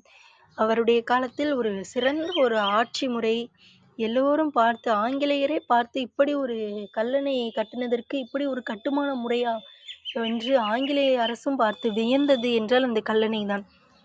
அவருடைய காலத்தில் எத்தனை பேர் இந்த கல்லணையை நீங்கள் கட்டியிருக்கிறீர்கள், வாழ்த்துக்கள் என்று கூறியிருப்பார்கள் என்று தெரியாது. ஆனால் இன்று நாம் அவரை நினைத்து நினைத்து போற்றிக் கொண்டிருக்கிறோம். அந்த கல்லணைக்கு போகும் பொழுதெல்லாம் அந்த கரிகால சோழனை பற்றி பேசுகின்றோம். கல்லணை என்று நாம் நினைவிற்கு வரும் பொழுதே கரிகால சோழனும் இணைந்தே நினைவிற்கு வருகின்றார் என்றால் அவருடைய செயல் இன்று வரை நம்மிடையே பேசப்பட்டு கொண்டேதான் இருக்கிறது. இதே போன்றுதான் ஒரு தலைமை என்றால் அவருடைய செயல் தொடர்ந்து பேசப்பட்டு கொண்டே இருக்க வேண்டும் என்று கூறியிருக்கிறார். அடுத்த 15வது பண்பு நெறி என்னவென்றால் ஆரவாரமின்றி அசத்து என்று குறிப்பிட்டுள்ளார். இது இன்றைய மனிதர்களிடையே மிகவும் அத்தியாவசியமான ஒன்று. நாம் வலது கையில் கொடுப்பது இடது கைக்கு தெரியக்கூடாது என்று ஒரு பழமொழி உண்டு. ஆனால் இன்று எந்த ஒரு சின்ன ஒரு உதவி செய்தாலும் அதை உடனே செல்ஃபியாகவோ போட்டோவாகவோ எடுத்து ஸ்டேட்டஸ், வாட்ஸ்அப், டிபி, இன்ஸ்டாகிராம் என்று எல்லாவற்றிலும் வைத்து விடுகிறோம். ஆனால் அவையெல்லாம் இருக்கக்கூடாது. ஒரு சிறந்த தலைமை என்றால் எந்த ஒரு செயலையும் ஆரவாரம் இன்றி அசத்த வேண்டும். இதற்கு உதாரணம் தான் சீனத்தில் மிகவும் திறமை வாய்ந்தவராக இருந்த லியாங் என்பவர். எந்த ஒரு போர் திறனும் ரொம்ப ஒரு நுண்ணறிவும் கொண்டு படைகளை தாக்கி எளிதில் வெற்றி பெற்று விடுவான். அந்த எதிரி நாட்டு படை வீரர்கள் எப்பொழுது அசந்து இருப்பார்கள், எப்பொழுது சென்று தாக்கினால் அவர்களை எளிதில் நாம் வெற்றி பெறலாம். எந்த ஒரு விஷயத்தையும் எளிமையாக செயல்படுவதுதான் அந்த தலைவருக்குரிய ஒரு சிறந்த ஒரு பண்பாகவும் காணப்படுகிறது. எளிமையா தாக்கி அவனுடைய திறமைகள் எல்லாத்தையும் பற்றி ஆசிரியரின் நூலில் சிறப்பாகவே குறிப்பிட்டிருக்கிறார். அடுத்த 16வது பண்பு நெறி என்னவென்றால் கடலாய் இரு அப்படின்னு சொல்லியிருப்பாங்க. இதுல இருக்கக்கூடிய ஒரு கதை என்னவென்றால் ஒரு துறவி இருக்கிறார். அந்த துறவி கிட்ட சீடர் போயிட்டு எனக்கு வந்து ரொம்ப மனசெல்லாம் கஷ்டமாவே இருக்கு, நான் என்ன பண்றதுன்னே எனக்கு தெரியல, என்ன ஏதாச்சும் ஒரு வழி சொல்லுங்க அப்படின்னு குருவே அப்படின்னு சொல்லி கேட்கிறாரு. அந்த துறவி உடனே வந்து ஒரு சின்ன ஒரு கிண்ணத்தை எடுத்து அதுல வந்து தண்ணி ஊத்தி ஒரு கைப்பிடி அளவுக்கு அந்த சீடர்கிட்ட உப்பை கொடுத்து இந்த உப்பை அந்த கிணத்துல போட்டு கரை அப்படின்னு சொல்றாரு. அவரும் போட்டு கரைச்சிட்டு குருவை கரைச்சிட்டேன் அப்படின்னு சொல்றாரு. இந்த தண்ணியை இப்படி குடிச்சு பாரு அப்படின்னு சொல்லி துறவி சொல்றாங்க. அப்ப அவர் குடிச்சு பார்த்துட்டு ரொம்ப இந்த தண்ணி வந்து உவர்ப்பா இருக்கு அப்படின்னு சொல்றாங்க. அடுத்த துறவி என்ன பண்றாருன்னா அந்த சீடரை கூட்டிட்டு ஒரு ஏரி பக்கத்து போறாரு. அந்த ஏரி பக்கத்துல போனோட்டி அங்க கிண்ணத்துல எவ்வளவு உப்பு கொடுத்தாரோ அதே அளவு உப்பை இப்பயும் சீடர் கையில கொடுத்து இந்த உப்பை இந்த ஏரி தண்ணியில கரை அப்படின்னு சொல்றாரு. அவரும் கரைக்கிறாரு. இப்போ இந்த நீரை குடிச்சிட்டு இது என்ன சுவையில இருக்கு அப்படின்னு சொல்லு அப்படின்னு சொல்றாங்க. அந்த நீரை அள்ளி சீடர் பருகி விட்டு இந்த தண்ணி வந்து இப்போ வந்து இனிப்பு சுவையாக இருக்கிறது குருவே அப்படின்னு சொல்றாங்க. இதுதான் நம்மளுடைய வாழ்க்கையும். ஒரு சின்ன கிண்ணத்துக்குள்ள இவ்வளோ உப்பை போட்டோம்னா அந்த நீர் வந்து உவர்க்குது. இதே அளவு உப்பை பெரிய ஏரியில நம்ம போய் கரைச்சோம்னா அது வந்து இனிப்பா மாறுது. 2மே வந்து தண்ணீர் தான். ஆனா இது வந்து சின்னதா இருக்கு, இது வந்து கொஞ்சம் தண்ணி இருக்கு, இது வந்து நிறைய தண்ணி இருக்கு. நம்மளுடைய வாழ்வுல எவ்வளோ பெரிய ஒரு துன்பங்கள் ஏற்பட்டாலும் நம்மளுடைய மனதை வந்து நல்லா பெருசா விரிவா வச்சுக்கோங்க. அப்ப அந்த துன்பங்கள் எல்லாம் இனிப்பாகவே மாறிடும். சின்னதா நம்ம வச்சிருந்தோம் அப்படின்னாதான் அது வந்து உவர்ப்பா நம்மளுக்கு வந்து தெரியும் அப்படின்னு இந்த கதையில வந்து குறிப்பிட்டிருந்தாங்க. இதுல வந்து ஒரு உதாரணம் யாரை சொல்லியிருக்காங்கன்னா கனிஷ்கரை பத்தி சொல்லியிருக்காங்க. குஷானர்கள்ல ஒரு சிறந்த தலைவர் தான் வந்து கனிஷ்கர். இவரை வந்து 2ஆம் அசோகர் அப்படின்னு கூட சொல்லுவாங்க. எல்லா ஒரு இறந்த ஒரு அந்த அசோகரை பத்தின ஒரு கதைகள் எல்லாத்தையும் கனிஷ்கரை பத்தின எல்லா கதைகளையும் இந்நூலில் வந்து ஆசிரியர் வந்து குறிப்பிட்டிருக்கிறாரு. அடுத்த 17வது பண்பு நெறி என்னவென்றால் தலைவர்கள் பிறப்பதில்லை அப்படின்னு சொல்லியிருப்பாங்க. எந்த ஒரு மனிதனுமே வந்து பிறக்கும் பொழுதே தலைவராக பிறப்பது கிடையாது. நாடோடி கூட்டத்துல வாழ்ந்து அந்த மக்களுக்கெல்லாம் தலைவனாக ஒரு நாட்டையே இன்று வடிவமைத்தவர் தான் வந்து அலரிக் அப்படின்ற ஒரு மனிதன். ஒரு சிறந்த ஒரு தலைமை பண்பாளராக திகழ்ந்தவர். இவர் வந்து நாடோடி குலத்துல தான் வந்து வாழ்ந்துகிட்டு இருந்தாரு. அந்த ஒரு நாட்டுக்கு போகிறாரு. அந்த நாட்டுல இருந்த மக்கள் வந்து அந்த தலைவருடைய ஆட்சியின் கீழ ரொம்ப துன்பப்படுறாங்க. அதெல்லாம் பார்த்து தன்னாட்ட இருக்கக்கூடிய அந்த தலைமை பண்பின் மூலமாக அந்த நாட்டையே தன்வசப்படுத்தியவர் தான் இந்த அலரிக் என்பவன். 18வது பண்பு நெறி என்னவென்றால் ஆள்பவர் தெரியாமல் ஆள் என்று சொல்லியிருப்பார். சீனத்திலிருந்து ஒரு யாத்ரிகர் வந்து வந்தார் இந்தியாவிற்கு. ஃபாஹியான் அப்படின்றவர். இவரோட குறிப்புகள்ல வந்து குப்த பேரரசினுடைய புகழ்பெற்ற அரசர் சந்திரகுப்தரை பற்றி குறிப்பிட்டிருப்பாரு. ஆனா இவருக்கு வந்து இந்த ஆட்சியாளர் வந்து சந்திரகுப்தர் தான் அப்படின்றது வந்து இந்த ஃபாகியானுக்கு தெரியாது. அந்த நாட்டுல இருக்கக்கூடிய அந்த குறைவான அந்த வரி, அதிகமான அந்த கட்டுப்பாடு, நியாயமற்ற நீதி, அடக்குமுறை எல்லாமே எதுவுமே ரொம்ப கட்டுப்பாடும் கிடையாது. யார்ட்டயும் அதிகமான வரி கிடையாது. எல்லாத்துக்கும் ஒரே மாதிரி நியாயமான நீதியாகவும், மக்கள் வந்து ரொம்ப மகிழ்ச்சியாகவும் வாழ்ந்ததெல்லாம் பார்த்து, மக்கள் இப்படிலாம் வாழ்ந்திருக்காங்க. நாடே வந்து ரொம்ப அமைதியா இருக்கு அப்படின்னு சொல்லி ஃபாகியான் தன்னுடைய குறிப்புல வந்து குறிப்பிட்டிருப்பாரு. இப்ப யார் ஆட்சி செய்றான்றது முக்கியம் இல்ல. எப்படி ஆட்சி செய்கிறார்கள் என்பதுதான் இங்க வந்து ரொம்ப முக்கியமான ஒன்றா இருக்கிறது. அடுத்த 19வது என்னவென்றால் பகடையை உருட்டு என்று சொல்லியிருப்பார்கள். நம்ம எந்த ஒரு செயலையும் செய்யும் முன்பாக எல்லா திறன்களையும் நன்கு ஆராய்ந்து அதை வந்து செயல்பட வேண்டும் என்று குறிப்பிட்டிருக்கிறார் ஆசிரியர். அடுத்த 20வது பண்பு நெறி உலகை வெல் என்று குறிப்பிட்டிருப்பார். இந்த உலகை வெல் என்றால் எந்த துறையில் நாம் பயணிக்கின்றோமோ அந்த துறையில் நாம் வந்து வெற்றி பெற்று திகழ வேண்டும் என்பதுதான். இதில் அந்த ஐரோப்பா நாட்டில் ஒரு காலத்தில் நாடோடிகளாக திரிந்த அந்த அட்டில்லா அப்படின்ற ஒருத்தர் இருந்தாரு. அவருடைய அந்த குதிரையின் காலில் இருக்கக்கூடிய அந்த குளம்புகளுடைய ஓசையை கேட்டாலே ஐரோப்பா நாடே நடுங்குமா. அந்த அளவுக்கு அந்த மக்களிடையே ஒரு சிறந்த அந்த நுட்பமான திறமையை வெளிக்காட்டி இருக்கிறவர் வந்து அட்டிலா அப்படின்னு சொல்லுவாங்க. அந்த நாட்டை தன்னுடைய கட்டுப்பாட்டின் கீழ் கொண்டு வந்தவர் தான் அந்த வந்து அட்டிலா அப்படின்னு சொல்லுவாங்க. இப்ப 21வது என்னவென்றால் பண்பு நெறி உன்னை முதலில் மாற்று என்று குறிப்பிட்டிருப்பார். எந்த ஒரு செயலையும் செய்யும் முன்பு நாம் முதலில் சரியாக இருக்கிறோமா என்று பார்த்துவிட்டு பிறகு அடுத்தவரிடம் நாம் வந்து கூற வேண்டும். இதற்கு முகமது நபிகளை இதற்கு வந்து ஒரு சிறந்த உதாரணமாக நூலில் குறிப்பிட்டிருக்கிறார் ஆசிரியர். எந்த ஒரு செயலையும் செய்வதற்கு முன்பாக முகமது நபிகள் அவர் முதலில் செய்வாராம். அவர் முதலில் செய்துவிட்டு நான் இப்படி செய்தேன், இது எல்லாம் நன்றாக இருக்கிறதே என்றுதான் பிறரிடம் கூறுவார். அவர் செய்ததை பார்த்துதான் பிறரும் அதை வந்து பின்பற்றுவார்கள். இதில் வந்து மக்களிடையே இஸ்லாத்தை வந்து அன்பு அமைதி மூலமாகத்தான் வந்து முகமது நபிகள் பரப்பி இருக்கிறார். யாரிடையும் போய் எந்த மக்களையும் நீ கட்டாயமாக இந்த மதத்திற்கு வர வேண்டும் என்று கொடுமைப்படுத்தவில்லை. அன்பின் மூலமாகவும் அமைதியின் மூலமாகவும் மட்டுமே மக்களிடையே இஸ்லாத்தை பரப்பியவர் முகமது நபிகள். 22வது பண்பு நெறி என்னவென்றால் பின்வாங்காதே என்று குறிப்பிட்டிருப்பார். இதற்கு உதாரணமாக யுவான் சுவாங்கை இந்நூலில் குறிப்பிட்டிருக்கிறார் ஆசிரியர். யுவான் சுவாங் வந்து சீன ஒரு யாத்ரீகர் தான் வந்து யுவான் சுவாங். அங்கிருந்து நம்ம இந்தியாவுடைய அந்த வளங்களை பார்க்க வேண்டும் என்பதற்காகவே இந்தியாவிற்கு பயணம் மேற்கொண்டவர். வரும் வழியில் அந்த சீனத்தினுடைய அந்த எல்லையை தாண்டுவதற்கு மிகுந்த ஒரு சிரமமாக இருந்தது. எவ்வளவு தடைகள் வந்த பொழுதிலும் புத்தர் வாழ்ந்த அந்த இடங்களை பார்த்து அங்க குறிப்புகள் நான் எடுக்க வேண்டும் என்ற உறுதியோடு வந்தவர் தான் இந்த யுவான் சுவாங். பல்வேறு தடைகளையும் மீறி வந்தவர். இந்தியாவிற்கு பல்வேறு தடைகள் மீறி வந்திருந்தாலும் எந்த ஒரு நேரத்தையும் வீணாக்கவே இல்லை. தான் படித்தவை பற்றி தொடர்ந்து எழுதி கொண்டே இருந்தவர் யுவான் சுவாங். அடுத்த 23வது என்னவென்றால்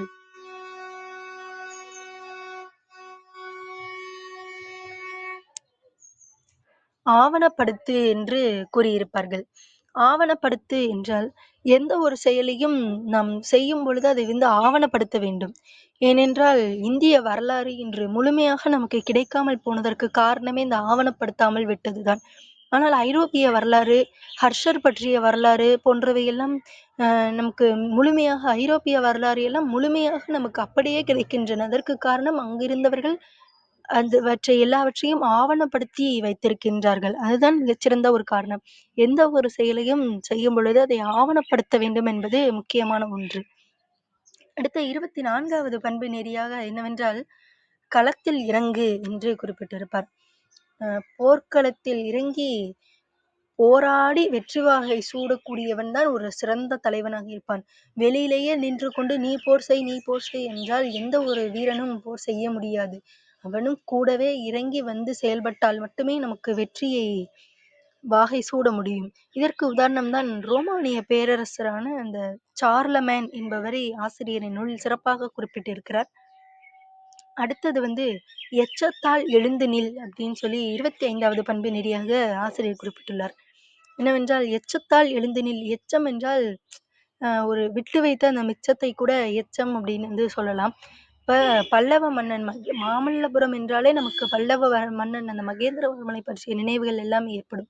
அந்த கல்லணை கரிகால சோழன் என்று எப்படி நினைவுக்கு வருகிறதோ அதே போன்றுதான் மாமல்லபுரம் என்றால் நம் உடனே நினைவுக்கு வருபவன் பல்லவ மன்னன் மகேந்திரவர்மன் தான். அந்த மாமல்லபுரத்தில் இருக்கக்கூடிய அந்த கலைகள் மூலமாக நினைவு கூறப்படுகிறான். அதே போலதான் செய்யக்கூடிய எந்த ஒரு செயல்களும் எழுந்து நிற்க வேண்டும் அப்படின்னு நினைக்கக்கூடியவர் இந்த மகேந்திரவர்மன் என்று குறிப்பிட்டிருக்கிறார். அடுத்த 26வது பண்பு நெறி என்னவென்றால், எதிரிக்கேற்ற ஆயுதத்தை ஏந்த வேண்டும். நாம் ஒரு செயலை செய்யும் பொழுது அந்த செயலுக்கு யார் எதிரியோ அவருக்கு ஏற்ற மாதிரி ஒரு ஆயுதத்தை ஏந்த வேண்டும். நான் என்கிட்ட இந்த ஆயுதம் தான் இருக்கு, நான் இதைத்தான் வச்சு போரிடுவேன் அப்படின்னு சொல்லி போரிடவே கூடாது அப்படின்னு இதுக்கு ஒரு கதை வந்து இந்நூலில் குறிப்பிட்டிருக்கிறார் ஆசிரியர். என்னவென்றால், ஒரு அரண்மனையில் அந்த புத்தி கூர்மை கொண்ட ஒரு விகடகவியும் மன்னரும் இருக்கிறார்கள். விகடகவி வந்து மன்னர்கிட்ட ஒரு முறை எதிர்த்து பேசிவிட்டார். அதற்காக மன்னர் சொல்லுகிறார், நாளை நான் ஆயுதங்களோடு வருகிறேன், நீயும் ஆயுதங்களோடு வா, இருவரும் போர் செய்யலாம், யார் பெரியவர் என்று பார்த்துக் கொள்ளலாம் என்று குறிப்பிடுகிறார். விகடகவி இது என்ன பெரிய வம்பாயிற்றே அப்படின்னு சொல்லி அடுத்த நாள் வந்து ஒரு 3 பணியாரங்களோடு அரசவைக்கு செல்கிறார். மன்னர் பார்த்தவுடனே, நீ என்ன ஆயுதங்களோடு வர சொன்னால் பணியாரங்களோடு வந்திருக்கிறாய் என்று கேட்டவுடன், நான் இதை வைத்துதான் மன்னா இன்று உங்களுடன் போர் புரியலாம் என்று வந்திருக்கிறேன் என்று குறிப்பிடுவார். இதை பார்த்தவுடன் மன்னருக்கு புரிந்துவிட்டது, இவர் அறிவு கூர்மையின் மூலமாக நம்மிடையே போர் செய்ய வந்திருக்கிறார் என்று. விகடகவியே என்னை மன்னித்து விடு அப்படின்னு சொல்லிட்டாரு மன்னர். அப்ப எதிரிக்கு ஏற்ற மாதிரியான ஆயுதங்களை நாம் வந்து ஏந்த வேண்டும் அப்படின்னு இந்நூலில் குறிப்பிட்டிருக்கிறார் ஆசிரியர். அடுத்த 27வது பண்பு என்னவென்றால், பெரிதாக சிந்தி என்று இருக்கிறது.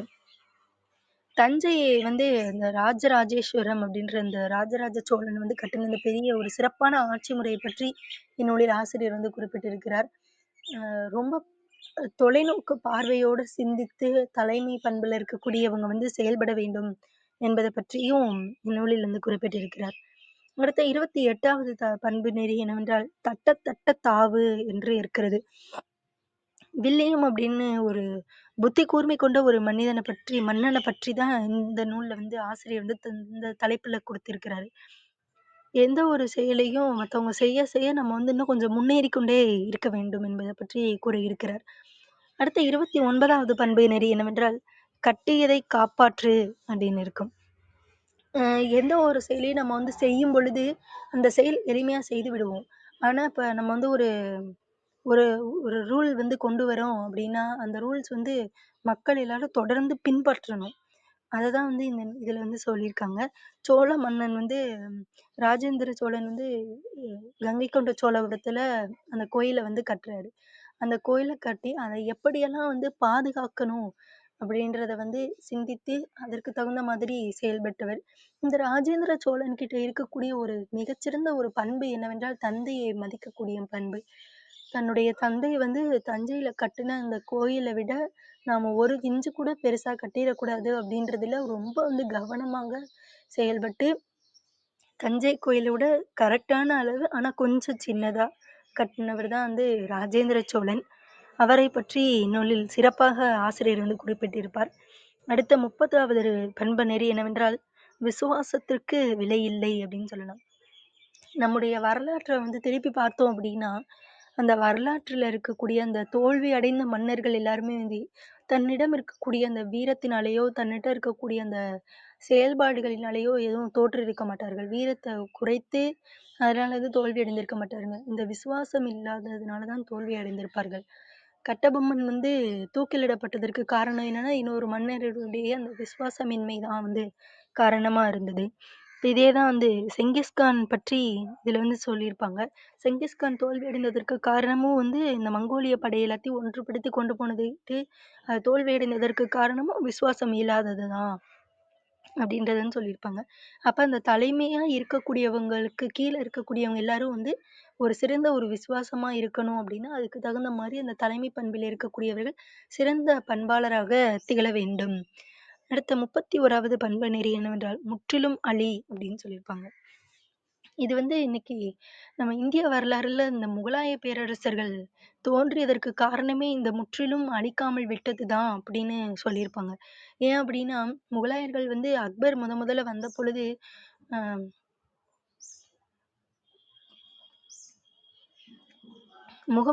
முகலாயர்கள் முகமது கோரி முதல்ல பிருத்திவிராஜ் சவுகானை எதிர்த்து போரிடுவாரு.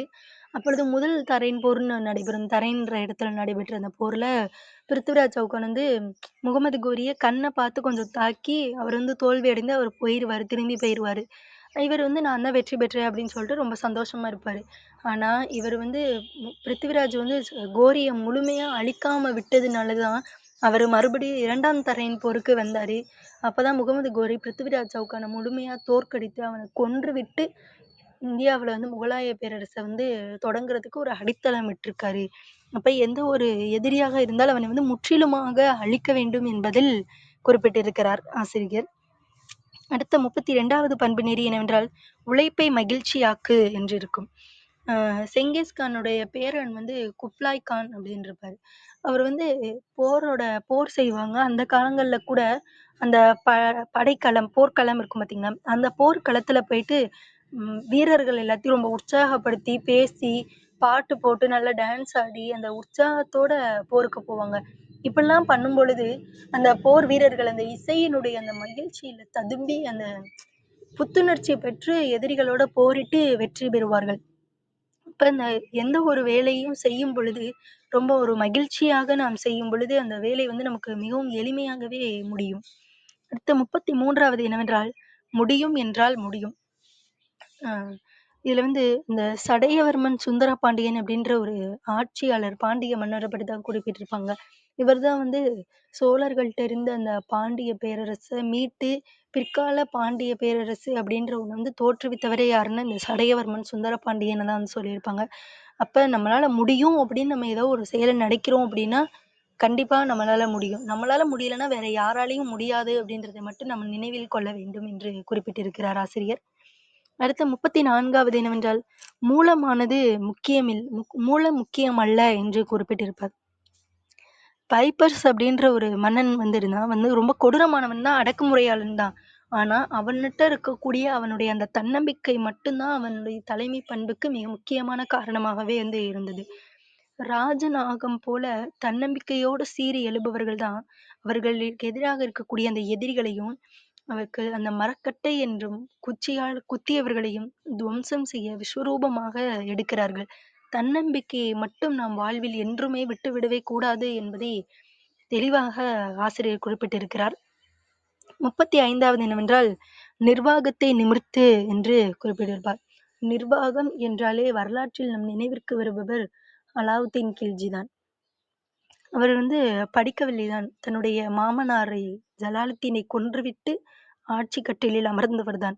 ஆனால் தன்னுடைய நிர்வாக திறமையின் மூலமாக சிறப்பானதொரு ஆட்சியை வழங்கினாரு. இவருடைய அந்த நிர்வாக வரலாற்றிலே ஒரு சிறந்த ஒரு நிர்வாக திறமை கொண்டவர் என்றால் இந்த அலாவுத்தீன் கில்ஜியை தான் குறிப்பிடுவார்கள் என்று ஆசிரியர் இந்நூலில் குறிப்பிட்டிருக்கிறார். இதில்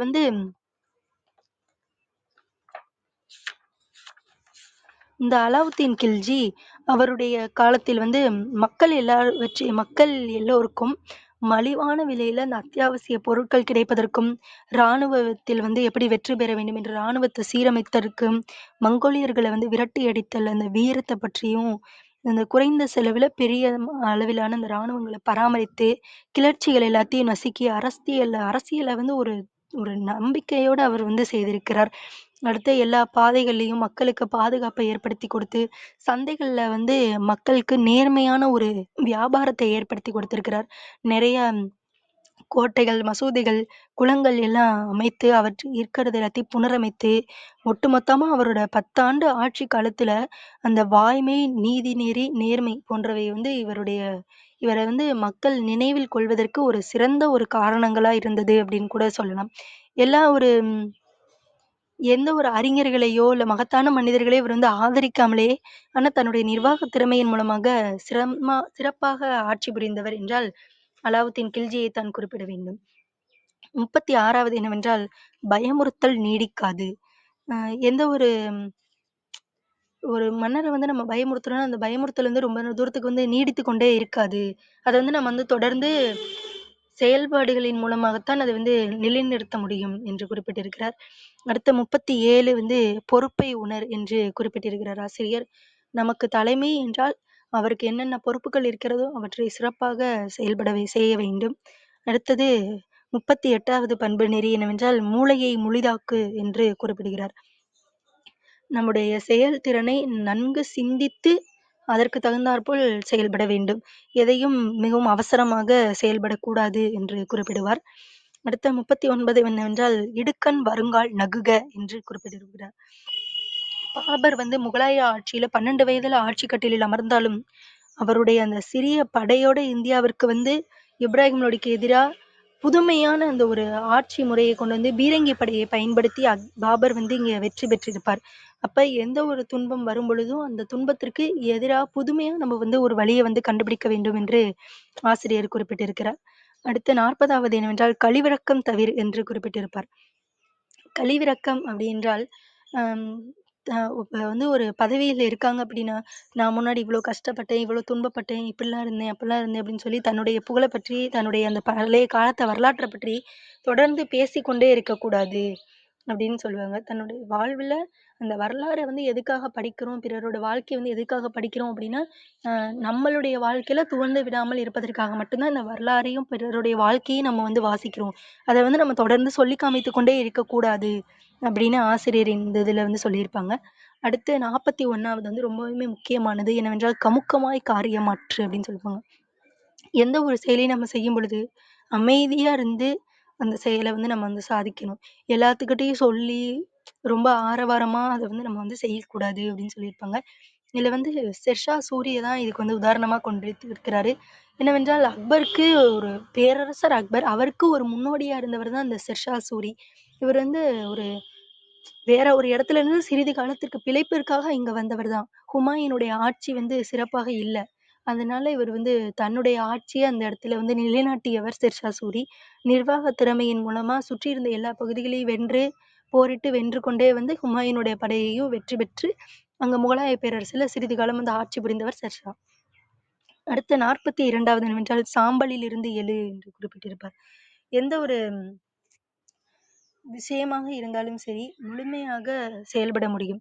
கிருஷ்ணதேவராயர் வந்து அவருடைய காலத்திற்கு முன்பு சாம்ராஜ்யமே சரிந்து விழக்கூடிய நிலைமையில் இருந்தது. ஆனால் அதை எல்லாம் தொடர்ந்து அந்த சாம்ராஜ்யத்தையே தொடர்ந்து நிலைநிறுத்தக்கூடிய அளவிற்கு அந்த தலைசிறந்த ஒரு நிர்வாகியாக, பணிவும் பண்பும் கொண்டவராக ஆட்சி புரிந்திருக்கிறார். அடுத்து 43வது என்னவென்றால், "ஐக்கியப்படுத்தி ஆள்" அப்படின்னு இருக்கு. ஐக்கியப்படுத்தினா முழுமையா தன்னை அர்ப்பணித்து எந்த ஒரு செயலையும் வந்து செய்யணும் அப்படின்னு சொல்லியிருக்காரு. அக்பர் வந்து படிக்காதவர் தான். ஆனா பேரரசர் அப்படின்னு நம்ம வந்து சொல்றோம். பேரரசர் அக்பர் அப்படின்னு சொல்லக்கூடியதுக்கு காரணம் என்னன்னா, அந்த பதவி மன்னர்ன்ற பதவியில அவர் இருக்காருன்னா, அந்த பதவிக்குள்ள மூழ்கி, அந்த மக்களோட மக்களா வாழ்ந்து, ரொம்ப கனிவாக பதவியில ஊறி திளைத்து தான் எல்லா துறைகளையும் அவர் வந்து வளர்த்து எடுத்தாரு. அதனால தான் இன்னைக்கு அவர் வந்து நம்ம பேரரசர் அக்பர் அப்படின்னு சொல்லிக் கொண்டிருக்கிறோம். அடுத்து 44வது என்னவென்றால், "கடைசி வரை கலங்காதே" என்று இருக்கிறது. எந்த ஒரு செயலையும் நம்ம செய்யும் பொழுது, கடைசி வரைக்கும் நம்ம வந்து கலங்கக்கூடாது. எதிரிகள் வந்து எவ்வளவு வலுவாக இருந்தாலும் சரி, நம்ம கரெக்ட்டா அந்த நெளிவு சுளிவுகளோட போராடினோம் அப்படின்னா, கண்டிப்பா வெற்றி பெற முடியும். இதற்கு உதாரணம் வந்து ராணா சங்காவ பற்றி குறிப்பிட்டிருக்கிறார் ஆசிரியர். அவர் வந்து அக்பருக்கு எதிரா நடைபெற்ற போர்ல தோல்வி தான் அடைந்தார். ஆனா இறுதி வரை போராடி தோல்வி அடைந்தார் அப்படின்னு சொல்லியிருப்பாங்க. 45வது என்னவென்றால், "காலத்திற்கேற்ப கட்டமை" அப்படின்னு சொல்லுவாங்க. இப்ப வந்து எவ்வளோ டெக்னாலஜி நமக்கு வந்து வளர்ந்துருக்கோ, அதுக்கு தகுந்த மாரி நம்ம வந்து மாறிக்கணும். இப்ப கணினி வந்து எல்லா இடத்துலயும் வந்துடுது. இப்ப போய் நான் உட்காந்து பில்லு தான் போட்டு குடுப்பேன், பேப்பர்ல தான் எழுதி குடுப்பேன்னு சொன்னா, அது வந்து ஒரு சிறந்த தலைமையா இருக்க முடியாது. எல்லாரும் பில்லு போட்டுட்டு இருக்கும்போது, பேப்பர்ல எழுதி குடுக்கும்போது, நாம கணினிய கொண்டு வந்து வச்சு அந்த இடத்துல பணி செய்யும் பொழுது தான், அந்த ஒரு தலைமை பண்புக்குரிய அந்த ஒரு சிறந்த ஒரு நிர்வாக திறமை கொண்டவர் அப்படின்னு வந்து சொல்லுவாங்க. பழையவற்றை எல்லாத்தையும் கழித்துவிட்டு, புதியவற்றை காலத்திற்கு ஏற்றார் போல நம்ம வந்து மாற்றிக்கொள்ள வேண்டும் அப்படின்றது வந்து சொல்லியிருக்காங்க. அடுத்து 46வது என்னவென்றால், கல்வி முக்கியமல்ல. எந்த ஒரு தலைமை பண்பா எந்த ஒரு இடத்துக்கு நம்ம போறதுக்கும், கல்வின்றது வந்து ஒரு தடையே கிடையாது அப்படின்னு சொல்லியிருக்காங்க. இதுக்கு உதாரணம் தான் வந்து ஷேக்ஸ்பியர். ஷேக்ஸ்பியர்னாலே நம்ம வந்து ரொம்ப படிச்சவரு, ரொம்ப ஒரு கிரேட்டஸ்ட் அப்படின்னு நம்ம நினைக்கிறோம். ஆனா அவர் வந்து படிக்கவே இல்ல. அவருடைய அந்த ஒவ்வொரு நாடகத்தையும் அவர் வந்து அந்த இடத்துல இருந்து எழுதியிருக்கார். அதுதான் அவர வந்து இன்னைக்கு வரைக்கும் நம்ம நிலைநாட்டுறதுக்கு அவருக்கு உரிய அந்த காரணம் என்னன்னா, அந்த இடத்துல அவர் போயிட்டு அவர் செயல்பட்டது தான். கல்வி வந்து எதுக்குமே வந்து அவசியம் வந்து கிடையாது அப்படின்னு சொல்லியிருப்பாங்க. தலைமை அப்படின்றது வந்து அதிகாரத்த கையகப்படுத்துவதில மட்டுமே கிடையாது. எந்த துறையாக இருந்தாலும் சரி, அதுல புதுமையையும், புரட்சியையும் செய்யும்போது, மதிப்பு கூட்டக்கூடிய அனைவருமே தலைமை பண்பாளர்கள் தான். சிறந்த ஒரு எனக்கு வாய்ப்பளித்த இந்த சரித்திரம் படைப்போம் தளத்திற்கும், ஆரோக்கிய பிருட்டோ ஐயாவிற்கும் நன்றிகளை தெரிவித்துக் கொள்கிறேன். இந்த வையத் தலைமைக்குள் என்னும் புத்தகத்தில் கேட்டதன் மூலமாக நீங்களும் இந்த வையத்திற்கு தலைமையாக விளங்கக்கூடியதற்கு எனது வாழ்த்துக்களை தெரிவித்துக் கொள்கிறேன். நன்றி. நன்றிங்கம்மா. மிகவும் அற்புதமான ஒரு சிறப்புரையை வைய தலைமைகோள் என்ற இறையன்பு அவர்களுடைய புத்தகத்தின் சாராம்சத்தினை, அதுவும் 50 நிமிடங்களுக்குள் 46 விடயங்களை பற்றிய ஒரு தொகுப்பினை மிகவும் தெளிவாக உதாரணங்களுடன் வெகு சிறப்பாக பகிர்ந்தளித்தீர்கள். அதற்கு சொல்லரங்க சொந்தங்களாகிய அன்பு நண்பர்கள் ஒவ்வொருவருடனும் இணைந்து சரித்திரம் படைப்போம் தளம் தங்களுக்கு மனம் நிறைந்த நன்றிகளையும் வாழ்த்துக்களையும் பாராட்டுகளையும் பகிர்ந்து கொள்வதில் பெருமகிழ்வு கொள்கின்றது. அன்பிற்கினிய நண்பர்களே, நாம் அனைவரும் இணைந்திருப்பது சரித்திரம் படைப்போம் தளம். ஒவ்வொரு வாரமும் ஒவ்வொரு தொகுப்பு, ஒவ்வொரு நாளும் ஒவ்வொரு தலைப்பு, வார இறுதியில் சிறப்பு விருந்தினரின் அழைப்பு, ஞாயிறு தோறும் நமக்கான விடுப்பு என்ற அடிப்படையில் நமது சரித்திரம் படைப்போம் தளம் இயங்கி வருகின்றது. அவ்வரிசையில் இந்த வாரம் முழுக்க நாம் ஞானவெளி என்ற ஒரு அற்புதமான தொகுப்பின் கீழ் நமது சிந்தனைகளை செழுமைப்படுத்தி வருகின்றோம். அதில் இன்று வைய தலைமைகோள் என்ற ஒரு புகழ்பெற்ற புத்தகத்தின் சாராம்சத்தினை கல்லூரி மாணவி கவிஞர் மு. சௌந்தர்யா அவர்கள் அதிகாலை அன்பு பரிசாக வழங்கினார்கள். நாளை நமது தளத்தில் ஞானவெளி பயணத்தில் குளிர்காலத்திற்கு ஏற்றாற்போல் நம்மை சிம்லா மற்றும் குழு மணாலி நோக்கி அழைத்து செல்ல இருக்கின்றார் பயணங்களின் காதலி தோழர் நந்தினி வெங்கடேஷ் அவர்கள். பயணங்கள் முடிவதில்லை என்ற தொடர் நிகழ்வு வாயிலாக ஒவ்வொரு நாள் நிகழ்வுகளிலும் சரித்திரம் படைப்போம் தளத்தோடு இணைந்து பயணிக்கவும் நமது வாழ்வியல் வழித்தடங்களை இன்னும் செழுமைப்படுத்திக் கொள்ளவும் அன்புடன் அழைக்கின்றோம். இப்பொழுது நிகழ்வின் நெறியாளுமையை தொடரவும் முதன்மை கருத்தினை வழங்கிடவும் அன்பு தோழர் கற்பகவள்ளி அவர்களை அன்புடன் அழைக்கின்றோம். நன்றி. நன்றிங்க தோழர். அனைவருக்கும் வணக்கம். சௌந்தர்யா அவர்களுக்கு நன்றி. வைய தலைமைக்குள் அப்படிங்கிற ஒரு புத்தகம் இறையன்பு IAS அவர்கள் எழுதிய புத்தகத்திலிருந்து முக்கியமான கருத்துக்களை, பண்புகளை, 46 தலைமை பண்புகளை அவர் பகிர்ந்திருக்கார். அதை வந்து சுருக்கமாக நமக்கு கூட இன்றைக்கு பகிர்ந்திருக்காங்க.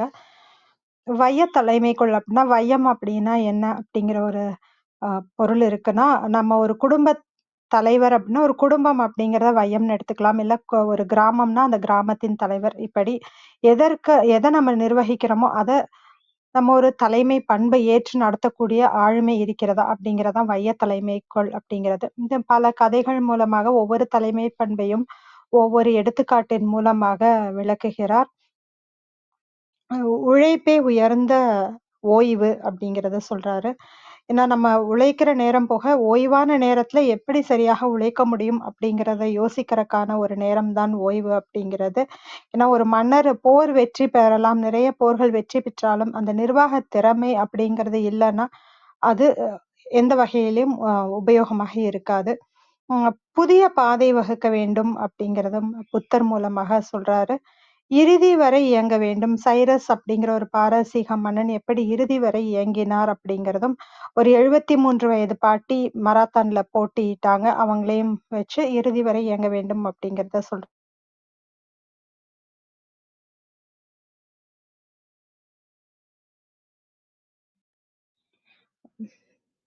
இறுதி வரை இயங்க வேண்டும். வேகமே விவேகம் அப்படிங்கிறதையும் சொன்னாங்க. கன்ஃபியூஷியஸ் அவர்கள் மூலமாகவும் ஏத்தன்ஸ் மக்கள் எப்படி முன்னேற்றம் அடைந்தாங்க இதெல்லாமே சொன்னாங்க. அடுத்ததாக கேள்விக்குள்ளேயே விடை இருக்கும். நம்ம எப்பவுமே வெளியே தேட வேண்டியதில்லை, அந்த கேள்விக்குள்ளேயே விடை இருக்கும். வினாவை விடையாக்கு அப்படிங்கிறதையும் அலெக்சாண்டர் மூலமாக சொன்னாங்க. அதாவது இன்னொரு 2 பேர் அலி அகமது அவர்கள் கிட்ட ஒரு 9 ரொட்டிகள் இருக்கு 2 பேர்கிட்டயும். அதை எப்படி பிரிச்சு கொடுப்பீங்க அப்படிங்கும்போது அதை துண்டுகளாக வெட்டி அதற்கப்புறம் அதன் மூலமாக எப்படி பிரிச்சு கொடுக்க முடியும் அப்படிங்கிறத சொன்னது. அது கூட ஒரு தலைமை பண்பு தான். அந்த கேள்விக்குள்ளேயே விடை இருக்கிறது. அதற்கப்புறமாக களத்தை காலி செய் அப்படிங்கிறது.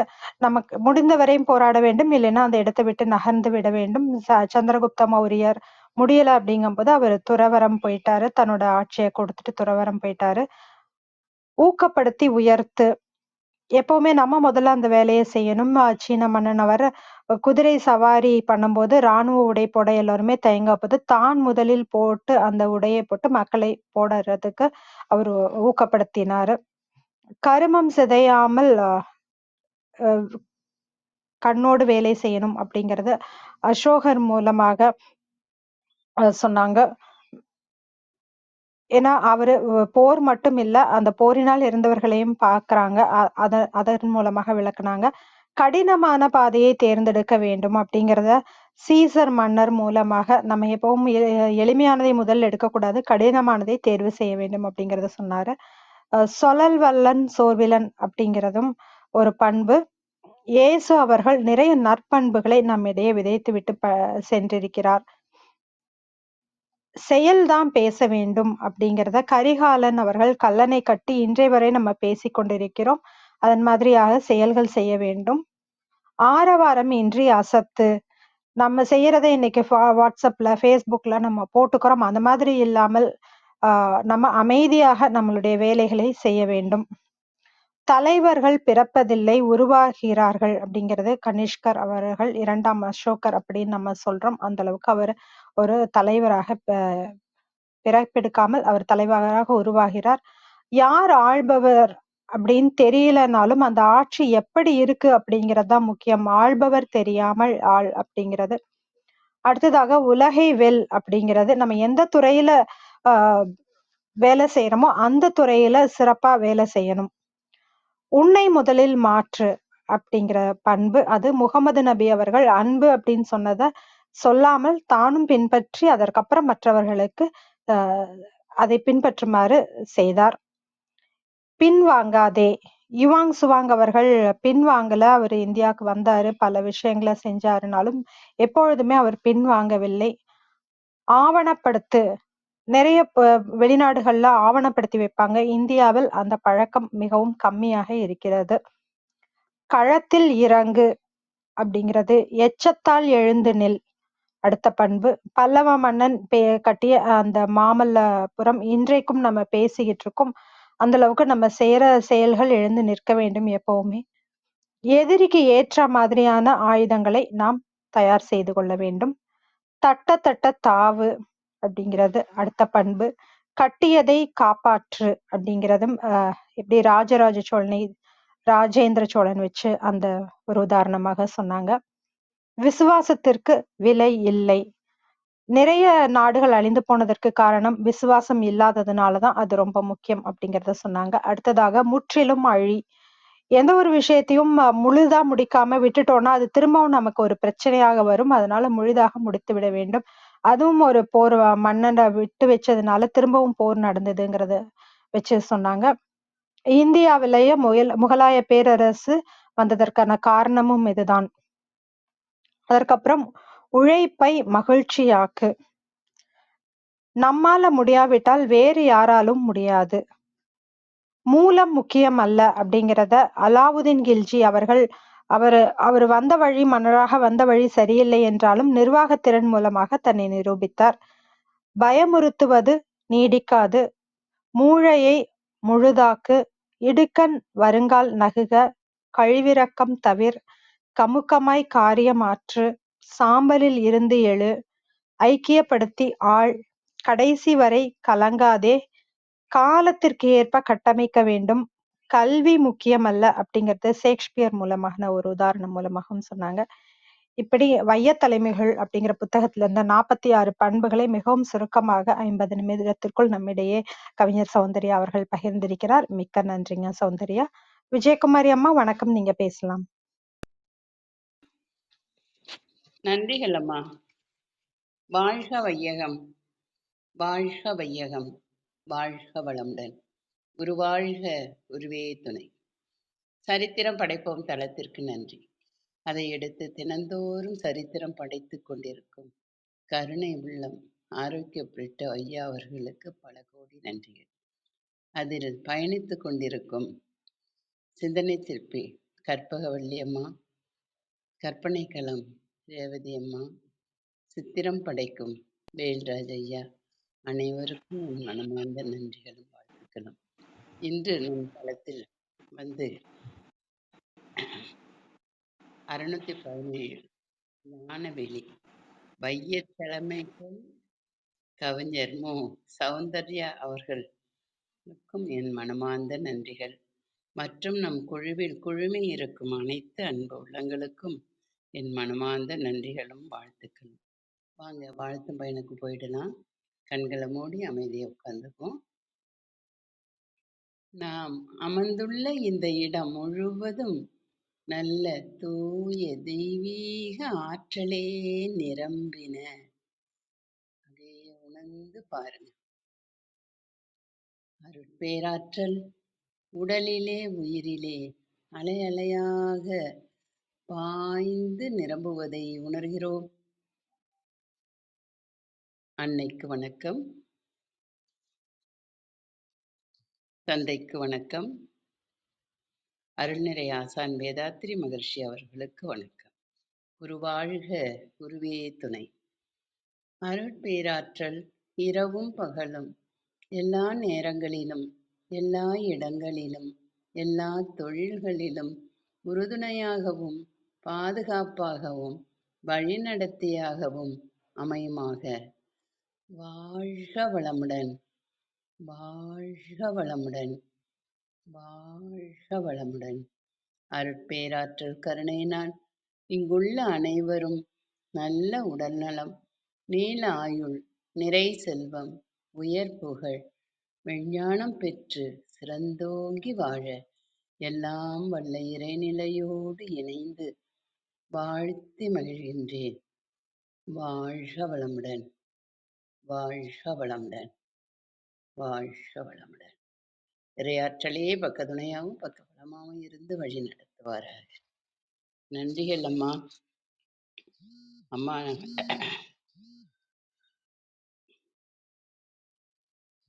அம்மா இன்னைக்கு சௌந்தர்யா அம்மா அவங்க வந்து நமக்கெல்லாம் நிறைய கருத்துக்களை மாறி வழங்கியிருக்காங்கன்னு தான் சொல்லுவேன். ஐஏஎஸ் இறை அன்பு ஐயா புத்தகத்தை படித்து அவங்க தெளிந்த கருத்துக்களை எடுத்து நமக்கெல்லாம் இவ்வளோ காலையில் கொடுத்துருக்காங்க. இதுதாங்க நம்ம எதை செய்தாலும் நம்ம அதை செய்கிறோம், பேசுகிறோம், படிக்கிறோம். அதுக்கு தக்கபடி எல்லாருக்கும் வாரி வழங்குறோம். இதை செய்ய தான் நம்ம வந்திருக்கோம். அந்த தோணியில் இன்னைக்கு வந்து அம்மா அவங்க புத்தகத்தை படித்து அதில் உள்ள நிறைய கருத்துக்களை நமக்கெல்லாம் இவ்வளோ இவ்வளோ சீக்கிரமாக எத்தனை மணி நேரம் அவங்களுக்கு கொடுத்தது? 50 நிமிஷம். அந்த 50 நிமிஷத்துக்குள்ள 46 பண்புகளை நமக்கு சொல்லியிருக்கிறாங்க. அப்படி அது எவ்வளோ பெரிய சாதனை பாருங்களேன். அதெல்லாம் எடுத்து நம்ம உணர்ந்து பார்க்கணும். இவ்வளோ சின்ன வயசுல நம்ம உணர்ந்து பார்த்து நடக்கணும். இதுதான் நான் கேட்டுக்கிறேன். சின்ன வயசுல அவங்க கொடுத்துருக்காங்க, நம்ம சின்ன வயசுல அதை கேட்டுக்கணும்.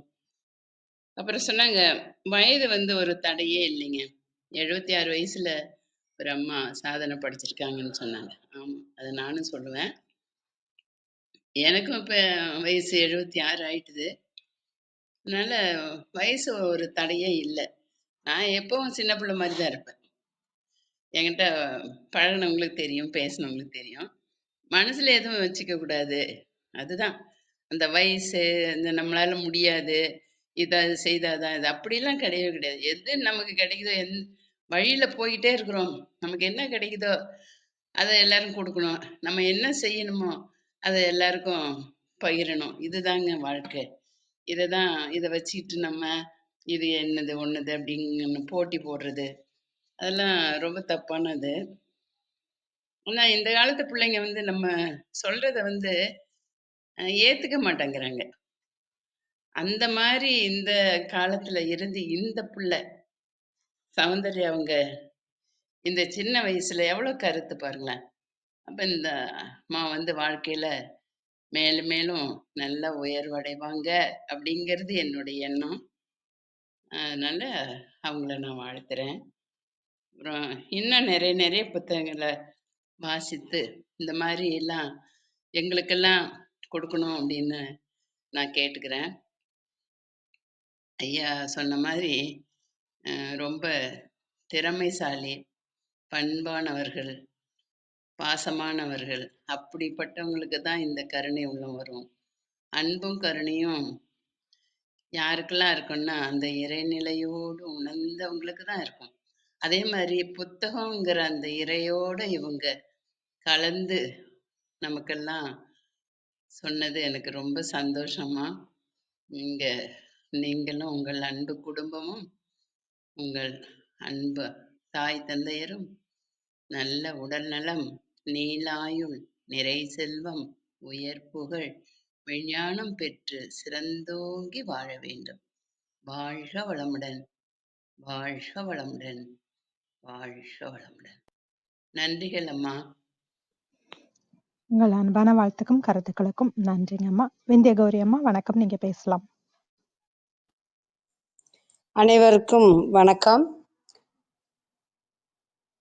சௌந்தர்யா அவங்க நிறைய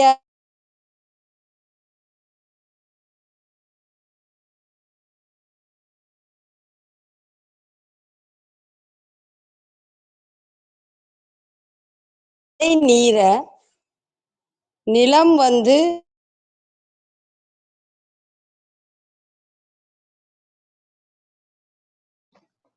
அப்படி விந்திய கௌரி அம்மா வச்சிருந்தோம். உங்க குரல் விட்டு விட்டு கேட்குது.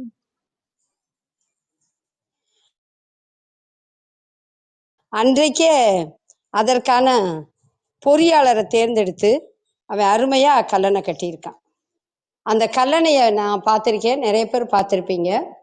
கடல் போல இருக்கும். அதுல இருந்து மக்கள் நீர் எடுத்து விவசாயத்துக்கும் மற்றவைக்கும் அவங்க வந்து பயன்படுத்திக்கிட்டாங்க. எந்த செயலை செய்தாலும் மற்றவர்களுக்கு பயனுடையதை செய்யணும் அப்படின்றதுக்கு கரிகால் சோழன் மிகச்சிறந்த ஒரு எடுத்துக்காட்டு. அந்த செய்தி எனக்கு ரொம்ப பிடிச்சிருந்தது.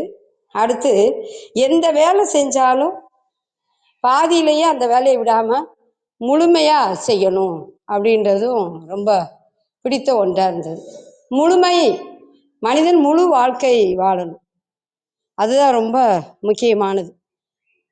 இன்னும் பல நல்ல கருத்துக்களை எடுத்துரைத்தார்கள்.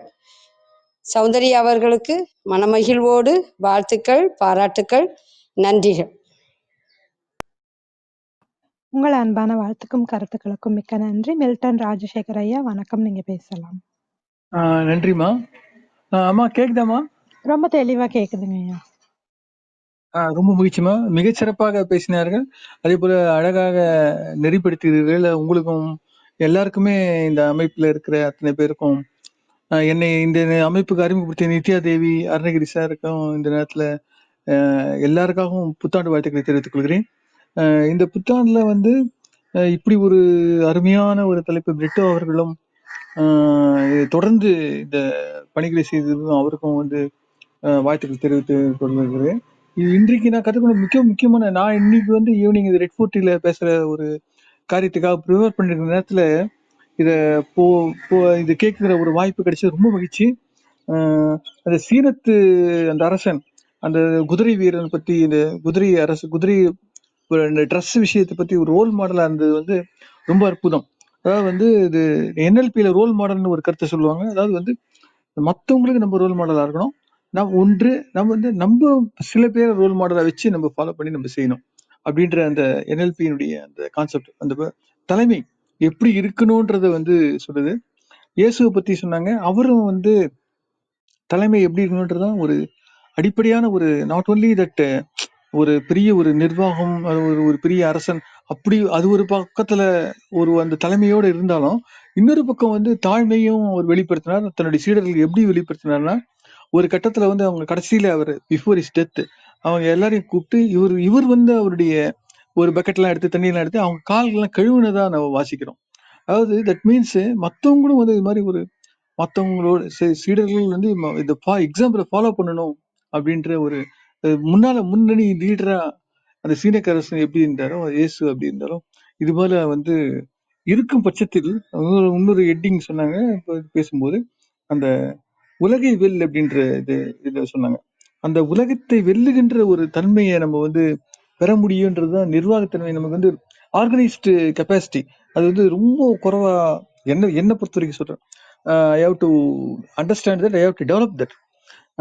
ரொம்ப சிறப்பு, ரொம்ப ஹைலைட்டுன்னு நான் நினைக்கிறது, இதுக்கு முன்னாடி பேசின மேடம் கூட சொன்ன மாதிரி 73 வயசு பாட்டி வந்து மராத்தான்ல ஜெயிச்சாங்கன்னு சொன்னாங்க. அது ரொம்ப அற்புதம். ஏன்னா எனக்கும் வயசு 72 ஆகுது. அதனால வந்து இந்த நிலையில இருக்கிற மாதிரி இருக்கேன். ஜஸ்ட் ஒரே ஒரு சின்ன வேண்டுகோள் முடிக்கிறேன். சப்போஸ் அது கொஞ்சம் டீட்டெயிலா சொல்ல முடிஞ்சா சொல்லலாம், இல்லைன்னா அப்புறம் கூட நெக்ஸ்ட் டைம் இது பண்ணிக்கலாம். அந்த பாட்டி எப்படி இது ஜெயிச்சாங்கன்றது முடிஞ்சா சொல்லலாம். நன்றி, வணக்கம். பிரிட்டோவுக்கும் சரி, எல்லாருக்கும் வாய்ப்பு கொடுத்த அனைவருக்கும் நன்றி. மிக சிறப்பாக நடந்தது. அப்புறம் தொடர்ந்து உங்களுடைய பணியை செய்யுங்கன்னு சொல்லிட்டு அடியேன் வாழ்த்துக்கிறேன். நன்றி. மிக்க நன்றிங்கய்யா. ஒரு சில நாட்கள் கழித்து நீங்க மீண்டும் வந்து உங்களோட கருத்துக்களை பகிர்ந்துகிட்டதற்கு நன்றி. தொடர்ந்து சரிங்கம்மா, சரிங்கம்மா, ரொம்ப தேங்க்ஸ். கலந்துக்கோங்கய்யா. நன்றிங்கய்யா. சரவணன் கண்ணா, வணக்கம். நீங்க பேசலாம். அனைவருக்கும் வணக்கம். சரித்திரம் படைப்போம் தளத்தில் உள்ள அனைவருக்கும் வணக்கம். கவிஞர் மு. சௌந்தர்யா, ஏன்னா அவங்களுடைய உரை வந்து கேட்டோம்னா நம்ம பரீட்சைக்கு ப்ரிப்பேர் பண்ணிட்டு போயிடலாம் தைரியமா. அந்த மாதிரிதான் இருக்கும். எல்லாத்தையும் இப்போ இன்னைக்கு ஹிஸ்டரியோட ஒரு முழு தாக்கம் மைண்ட்ல இருக்குது. நமக்கு படிச்சது எல்லாமே இப்போ நமக்கு அந்த கொஸ்டினை கொடுத்து எழுத சொன்னா எல்லாத்தையும் எழுதிடுவோம். அந்த மாதிரி இந்த ரிவிஷன் பண்ணுவோம் இல்லையா, அது மாதிரி இருக்கும். நிறைய தலைமை பண்புள்ள நிறைய சுய முன்னேற்ற பேச்சுக்கள் எல்லாம் கேட்டிருக்கோம். அதுல எனக்கு ரொம்ப பிடிச்சது எப்போதுமே ஐயா இறையன்போட விஷயங்கள் தான். ஏன்னா அவரு பேரலா வந்து அவர் வந்து ப்ரூஃப் பண்ணிக்கிட்டே தான் இருந்தாரு. தலைமை பண்புக்கு வந்ததுக்கு அப்புறமும் தலைமை பண்புக்கு முன்னாடியுமே அவர் வந்து அவருடைய கதைகளோட சேர்ந்து வாழ்க்கையில நமக்கு எதெல்லாம் சேஞ்ச் பண்ணணும், எதெல்லாம் மாத்திக்கணும் அப்படிங்கிற விஷயங்கள்லாம் ஆணித்தனமா சொல்லிட்டே இருப்பாரு. நிறைய கேரக்டர்ஸ், அதாவது நம்ம நினைக்கிறோம் அசோகர், பிம்பிசாரர் கதைகள் எல்லாம் நம்ம கேட்டுட்டு அது கதைகளாவே விட்டுருவோம். ஆனா இவர் சொல்ற கேரக்டர்ஸ் எல்லாம் பாத்தீங்கன்னா சீசர்ல இருந்து எல்லாம் அவுட் ஆஃப் இந்தியா கேரக்டர்ஸா தான் இருக்கும். கலீல் ஜிப்ரான்ல இருந்து மதத்தை கூட தாண்டி நிறைய விஷயங்களை எல்லா கேரக்டர்லயும் இருக்கிற ஒரு நல்ல நல்ல விஷயங்கள் எல்லாம் ஒரு சின்ன சின்ன கதைகள் மூலமா அழகா சொல்லுவாரு. இன்னைக்கு வரைக்கும் அவரோட பேச்சு, அவரோட மேடை பேச்சுக்கள்லாம் வந்து நிறைய செறிவு நிறைந்ததா இருக்கும். அவ்வளவு அடர்த்தியா இருக்கும். ரெண்டாவது, நம்ம நம்ம மனசுல எதையோ ஒண்ணு நினைச்சிட்டு இதுதான் நினைச்சிட்டு இருப்போம் இல்லையா, அதுக்கு வேற ஒரு பெர்ஸ்பெக்டிவையும் அதுக்கு பின்னாடி இருக்கிற விளைவையும் அழகா அந்த கதை மூலமா சொல்லுவார். ரொம்ப நல்லா இருந்தது சௌந்தர்யாவோடது. ஏற்கனவே சஞ்சய் நம்ம சுஜாதா சஞ்சய் குமார் இந்த தலைப்புல பேசியிருந்தாருன்னு நினைக்கிறேன் எனக்கு தெரிஞ்சு. அது ஒரு மாதிரி இருந்தது, இது ஒரு மாதிரி இருந்தது. ஏன்னா இவங்களுடைய உரைநடையும் வந்து, அதுவும் பேச ஆரம்பிக்கும் போது காலையில வீட்டுல யாரும் டிஸ்டர்ப் ஆயிடக்கூடாதுடா அப்படிங்கிற மாதிரி சொன்னாங்க. பேசின விஷயம் நல்லா இருந்தது. ஏன்னா நம்ம வந்து பேசுறோம் அப்படிங்கிறதுதான் நமக்கு, கேட்கிறவங்களுக்கு. ஆனா இடையில இருக்கிறவங்களுக்கு அது போற போக்குல காதுல விழுகிற மாதிரி தான் இருக்கணும். இதுக்கிடையில அவங்களுடைய கருத்தை நமக்கு சொல்லி நம்மளை டிஸ்டர்ப் பண்ணிடக்கூடாதுங்கிற ஒரு விஷயம் அவங்க மைண்ட்ல வச்சிருந்துட்டு பேசினது அழகா இருந்தது. ஏன்னா அந்த தலைமை பண்பு உண்டான ஒரு 46 பண்புகள்ல சொல்லும் போது ஒவ்வொரு ஸ்டேஜ்லயும் நமக்கு வந்து நிறைய நினைவடுக்குகள்ல இருந்து மீட்டெடுக்கப்பட்ட சில விஷயங்கள், கதைகள், செய்த தவறுகள், செய்யக்கூடாத விஷயங்கள், இது எல்லாமே சொல்லிக்கிட்டே போறாரு. ரொம்ப நல்லா இருந்தது. அருமை. வாய்ப்புக்கு நன்றி. உங்கள் அன்பான வாழ்த்துக்கும் கருத்துக்களுக்கும் மிக்க நன்றி. ராமச்சந்திரன் ஐயா வணக்கம், நீங்க பேசலாம். அம்மா வணக்கம். சரித்திரம் படிப்போம் தளத்தின் அன்பு உறவுகள் அனைவருக்கும் இனிய காலை வணக்கம். இன்று அதிகாலை பொழுதில் நமக்கெல்லாம் தலைமை பொறுப்பை பற்றி அற்புதமான இனிமையான தன்னுடைய குரல் மூலமாக உரை நிகழ்த்தி சென்ற அன்பு சகோதரி கவிஞர் மு சௌந்தர்யா அவர்களுக்கு வாழ்த்துக்கள். மிகவும் அற்புதமான உரை.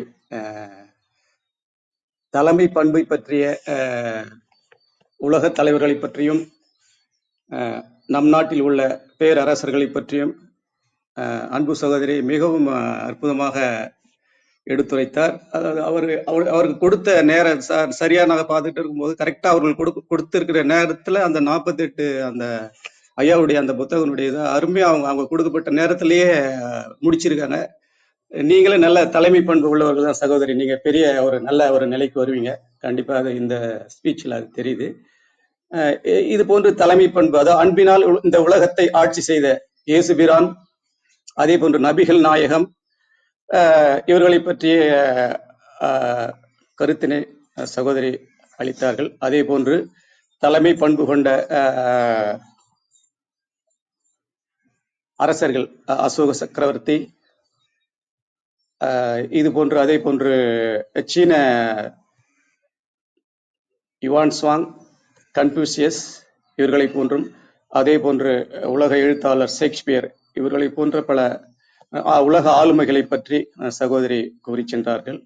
இப்பொழுது நாம் வாழும் காலத்திலேயே மிகப்பெரிய ஆளுமை நாம் எல்லாம் இதெல்லாம் கடந்த காலத்தில் நிகழ்ந்த நிகழ்வுகளை சகோதரி கூறினார்கள். சமீபத்தில் நான் ஒரு ஆளுமையை சந்தித்தேன். அவர்தான் ஐயா. அதாவது வயது பெரிதல்ல, இந்த சாதனை புரிவதற்கு வயது பெரிதல்ல என்பதை பற்றி சகோதரி கூறினார்கள். 100 வயதை நிரம்பி இப்பொழுது உலகத்தை எல்லாம் மிகவும் ஆச்சரியத்தோடு பார்க்க வைத்த, உலகத்தில் உத்தமர் என்று போற்றப்படும் ஐயா நல்லக்கண் அவர்களை 2 நாட்களுக்கு முன்பு சந்தித்தேன். இந்த 100 வயதிலும் நாம் சென்ற போது அவ்வளவு அன்பாக அவரே எழுந்து வந்து நம்ம அழைத்து சென்று அமர வைத்து அந்த அளவுக்கு ஒரு அற்புதமாக பரிவு காட்டி நம்ம அமர்ந்து பேசினார். இப்படிப்பட்ட பண்பாளர், நாம் வாழும் காலத்திலேயே வாழ்கின்ற ஒரு பண்பாளரை சகோதரி போன்றவர்கள்லாம் நேரில் சேர்ந்து பார்க்கணும். ஏன்னா நீங்களும் சிறந்த பெரிய ஆளுமையா கண்டிப்பா வருவீங்க. உங்களுடைய பேச்சில் அது தெரியுது. நீங்க கண்டிப்பா சென்னைக்கு வந்தீங்கன்னா, நீங்க எங்க இருக்குன்னு தெரியல, நான் வாய்ப்பு கூட ஏற்படுத்தி தரேன், நீங்க அவரை போய் பார்க்கணும், என்னுடைய வேண்டுகோள். இது போன்ற அற்புதமான, அதே போன்று வயது 100 வயது அந்த ஐயாவை என்னால் பார்க்க முடிந்தது. அதே போன்று நமக்கெல்லாம் தெரிந்த அன்பு குழந்தை ஜோதி கண்ணம்மா அருளையும் அதே நாளில் சந்தித்தேன். இது ஒரு பெரிய அந்த குழந்தை, அதாவது இந்த வயதில் உலகம் புறாவும் தன்னுடைய குரல் வளத்தினால் இந்த உலகத்தையே சுற்றி கொண்டு வருகின்ற அந்த அன்பு குழந்தை, நமக்கெல்லாம் சேர்ந்த அந்த ஜோதி கண்ணம்மா, அந்த குழந்தையும் சந்திக்க வாய்ப்பு கிடைத்தது. அந்த குழந்தையை தயார் செய்து கொண்டிருக்க அவருடைய தாயார், நான் அவர்களை எப்படி பார்க்கிறேன் என்றால், இந்த பாரதி சொல்லி சென்ற அந்த புதுமை பெண் என்ற ஒரு வரிசையில் அந்த சகோதரியை நான் பார்க்கிறேன். கலைச்செல்வி சகோதரிக்கும் இந்த நேரத்தில் அந்த ஆளுமை. சகோதரி, நீங்க கவிஞர் மு சௌந்தர்யா இவங்கெல்லாம் நீங்க பார்க்கணும். நீங்களும் மிகப்பெரிய ஆளுமை வரக்கூடியவங்க. இவங்கள நீங்க சந்திக்கணும். அன்பு குழந்தைக்கு மீண்டும் என்னுடைய வாழ்த்துக்களும் வணக்கங்களும். மாபெரும் சபைதனில் நீ நடந்தால் உனக்கு மாலைகள் விழ வேண்டும். மாபெரும் சபைதனில் நீ நடந்தால் உனக்கு மாலைகள் விழ வேண்டும். ஒரு மாசு குறையாத மன்னவன் இவன் என்று போற்றி புகழ வேண்டும். பூமிக்கு நேராக வாழ்பவர் எல்லோரும் சாமிக்கு நிகரில்லையா? பிறர் தேவை அறிந்து கொண்டு வாரி கொடுப்பவர்கள் தெய்வத்தின் பிள்ளை இல்லையா? பூமிக்கு நேராக வாழ்பவர் எல்லோரும் சாமிக்கு நிகரில்லையா? பிறர் தேவை அறிந்து கொண்டு வாரி கொடுப்பவர்கள் தெய்வத்தின் பிள்ளை இல்லையா? உன்னை அறிந்தால் நீ உன்னை அறிந்தால் உலகத்தில் போராடலாம். உயர்ந்தாலும் தாழ்ந்தாலும் தலை வணங்காமல் நீ வாழலாம். மானம் பெரியதென்று வாழும் மனிதர்களை மான் என்று சொல்வதில்லையா? மானம் பெரியதென்று வாழும் மனிதர்களை மான் என்று சொல்வதில்லையா? தன்னை தானும் அறிந்து கொண்டு ஊருக்கு சொல்பவர்கள் தலைவர்கள் ஆவதில்லையா?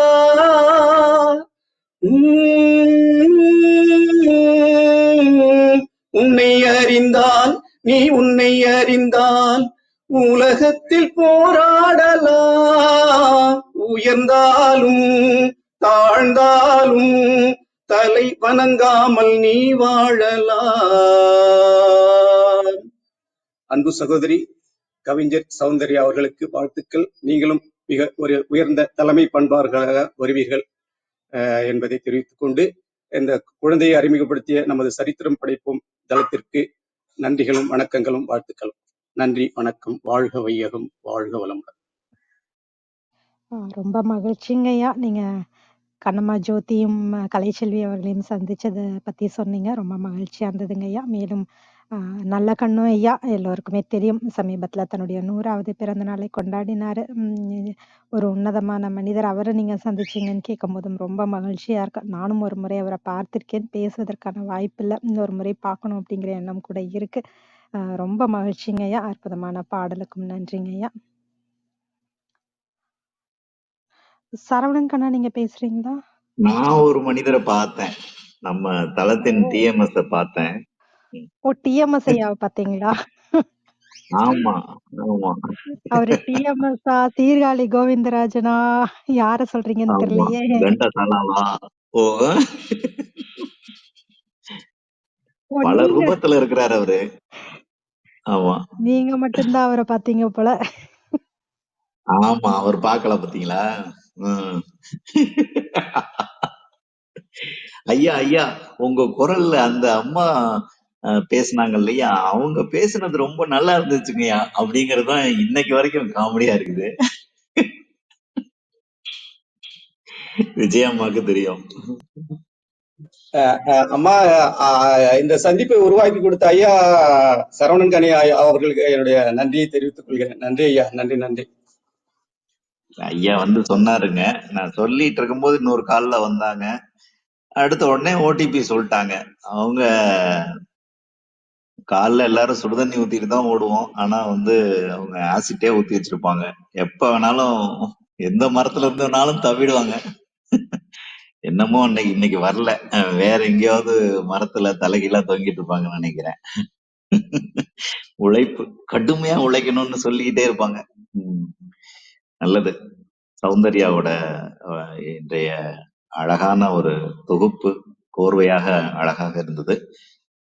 ரொம்ப அருமையா இருந்தது. ஏன்னா தலைப்பை மட்டும் சொல்லிட்டு அதுல விஷயங்களை சொல்லாம அதுல இருந்த சின்ன சின்ன கதைகளுக்கு பின்னாடி இருந்த கதைகளையும் சொன்னாங்க. ரொம்ப அழகா இருந்தது. நன்றி சௌந்தர்யா. சிறப்பு. நீங்க எப்பவும் கண்ணம்மா, ஜோதி தான் கனெக்டிங் பீப்பிளா இருப்பாங்க. அந்த மாதிரி நீங்களும் இந்த வாரம் 2 பேர சந்திச்சிருக்கீங்கன்னு நெனைக்கிறேன். விஜயா அம்மா அவங்களையும் சந்திச்சிருக்கீங்க. ராமச்சந்திரன் ஐயா 2 பேரையுமே புதிதா முதல் முறையா சந்திச்சிருப்பீங்க. ரொம்ப மகிழ்ச்சியா இருக்கு.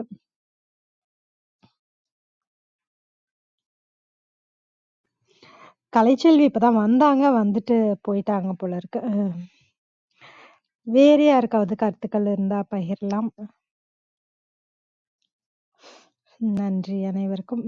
விந்தியா சௌந்தர்யா விந்திய கௌரி அம்மாவுக்கு நேத்து அப்பதான் ட்ரெயின்ல வந்துட்டு இருந்ததுனால பேச முடியல. ரொம்ப ரொம்ப அருமையா இருந்துச்சுமா நேத்து நீங்க சொன்ன இது. ஒரு கண்ணை மூடிட்டு ஒரு ஆன்மீக சொற்பொழிவு கேட்கிற மாதிரி அதுல வந்து முழுக்க வள்ளுவர் நிறைஞ்சிருந்தாரு. அதுல நிறைய நம்ம தெரிஞ்ச குறள். அதாவது காற்று வந்து பழசுதாம்மா, தென்றல் புதுசா இருக்கும் இல்லையா? அது மாதிரி உங்களுடைய உரை வந்து நேற்று ரொம்ப ரொம்ப புதுசா இருந்தது. ஏன்னா ஆனா விஷயங்கள் பழசா இருந்தாலும் அந்த பிரசன்டேஷன் இருக்கு இல்லையா, அது ரொம்ப ரொம்ப நல்லா இருந்தது. ஒரு விஷயத்தோட கனெக்ட் ஆகுது, நம்ம அனுபவத்தோட கனெக்ட் ஆகுறது மட்டும்தான் நமக்கு எப்போதுமே ஒரு ஆச்சரியத்தையும் அடுத்த கட்ட நகர்வுக்கும் நம்மளை தள்ளும். அப்படி இருந்துச்சு உங்களுடைய வார்த்தையும் உங்களுடைய கோர்வையும். பேப்பரை திருப்புற நேரத்துல கூட நீங்க அதுல ஒரு சின்ன விளக்கத்தோட திருப்புறீங்க. அது எங்களுக்கு ரொம்ப பிடிச்சிருந்தது. அந்த விஷயங்கள் நல்லா இருந்ததுமா. நன்றிம்மா, நன்றி. நேத்து சொல்ல முடியல, அதனாலதான் இன்னைக்கு சொல்றேன். நல்லதுங்க சரவணன் கண்ணா, நன்றி. விஜயாம்மா நீங்க பேசுறீங்களா? நன்றிகளம்மா. ஐயா சரவணன் கண்ணா சொன்னாங்க, கலை செல்வி அவங்களும் ராமச்சந்திரன் ஐயாவும் வீட்டுக்கே வந்தாங்கம்மா, நாங்கள்லாம் டிஃபன் சாப்பிட்டோம்னு சொன்னாங்க. ரொம்ப சந்தோஷமா இருந்தது. என்னாலையும் கலந்துக்க முடியலையே அப்படின்னு தான் வருத்தம். சரி, கூடிய சீக்கிரம் எல்லாருமே ஒன்று சேருவோம், பார்க்கலாம். அப்புறம் வந்து இன்னொரு செய்தி நான் உங்களுக்குலாம் சொல்லணும். நாளைக்கு நம்ம டூர் போகிறோம். அதனால இன்னைக்கே நீங்கள் எல்லாரும் ரெடி ஆயிடுங்க. நான் இப்போவே ரெடி ஆயிட்டேன். இதை சொல்லதாம்மா வந்தேன். வாழ்க வளமுடன். நன்றிகளம்மா. சிறப்புங்கம்மா. நாளைக்கு நந்தினி அவர்களுடைய பயணங்கள் முடிவதில்லை. ஷிம்லா எல்லோருமே ஷிம்லா கிளம்புறதுக்கு தயாரா இருக்கலாம். நானும் முதல்ல நீங்க டூர் போறீங்கன்னு, நீங்க தனியா எங்கேயோ போறீங்க போல இருக்கு. சரி லீவ் சொல்லிட்டு தானே போவீங்க, அந்த மாதிரி ஏதோ சொல்றீங்க போல இருக்குன்னு நினைச்சிட்டேம்மா. எல்லாரும் சேர்ந்து போறோம் நாளைக்கு. தயாரா இருப்போம்மா. மகிழ்ச்சி. மறக்காம ஸ்வெட்டர் எடுத்துக்கோங்க. ஆமா, சிறப்பு. சௌந்தர்யா, உங்கள் ஏற்புரைக்கான நேரம், நீங்க பேசலாம்.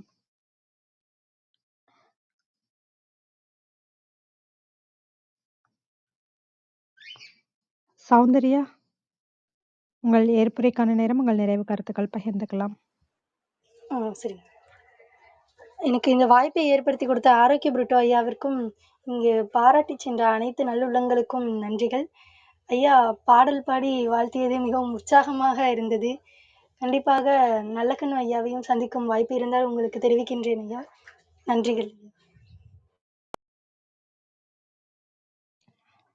நன்றிங்க சௌந்தர்யா. இனி வரும் காலங்களில் இன்னும் நிறைய புத்தகங்களையும் கருத்துக்களையும் நம்மோடு பகிர்ந்து கொள்ள வேண்டும். மிக்க நன்றி. இன்றைய நிகழ்வில் கலந்து கொண்டு வையத் தலைமைக்குள் அப்படிங்கிற புத்தகத்திலிருந்து கருத்துக்களை பகிர்ந்து கொண்டதற்கு அனைவர் சார்பாகவும், சரித்திரம் படைப்பும் தளம் சார்பாகவும் மனமார்ந்த நன்றி. பேச்சாளர்களாக கலந்து கொண்டு தங்கள் அன்பையும் வாழ்த்தையும் கருத்துக்களையும் பகிர்ந்து கொண்ட ஒவ்வொருவருக்கும் நன்றி.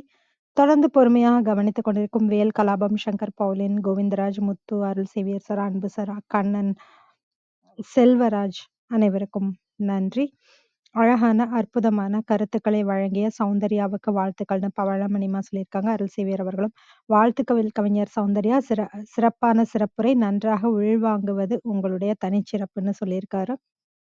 அன்பு சார் அவர்களும் வாழ்த்துக்கள், அருமையான புத்தகம் அப்படிங்கிறதையும் சொல்லியிருக்காரு. அருமையாக ப்ரெசென்ட் பண்ணியிருக்கீங்கிறதையும் சொல்லியிருக்காரு. மிக்க நன்றி அனைவருக்கும். மறு ஒலிபரப்பு வாயிலாக நம் நிகழ்வினை கேட்கவிருக்கும் அனைவருக்கும் நன்றி. மீண்டும் நாளை காலை 6 மணிக்கு பயணங்கள் முடிவதில்லை என்ற தலைப்பில் நம்ம அனைவரையும் ஷிம்லாவுக்கு அழைத்து செல்ல தயாராக இருக்கிறார் நந்தினி வெங்கடேஷ் அவர்கள். அனைவரும் அந்த பயணத்தில் இணைந்து கொள்ள வேண்டும் என்று அன்போடு கேட்டுக்கொண்டு விடைபெற்றுக் கொள்கிறோம். அனைவருக்கும் நன்றி, அனைத்திற்கும் நன்றி, ஆண்டவனுக்கும் நன்றி. 5, 4, 3, 2, 1 நன்று.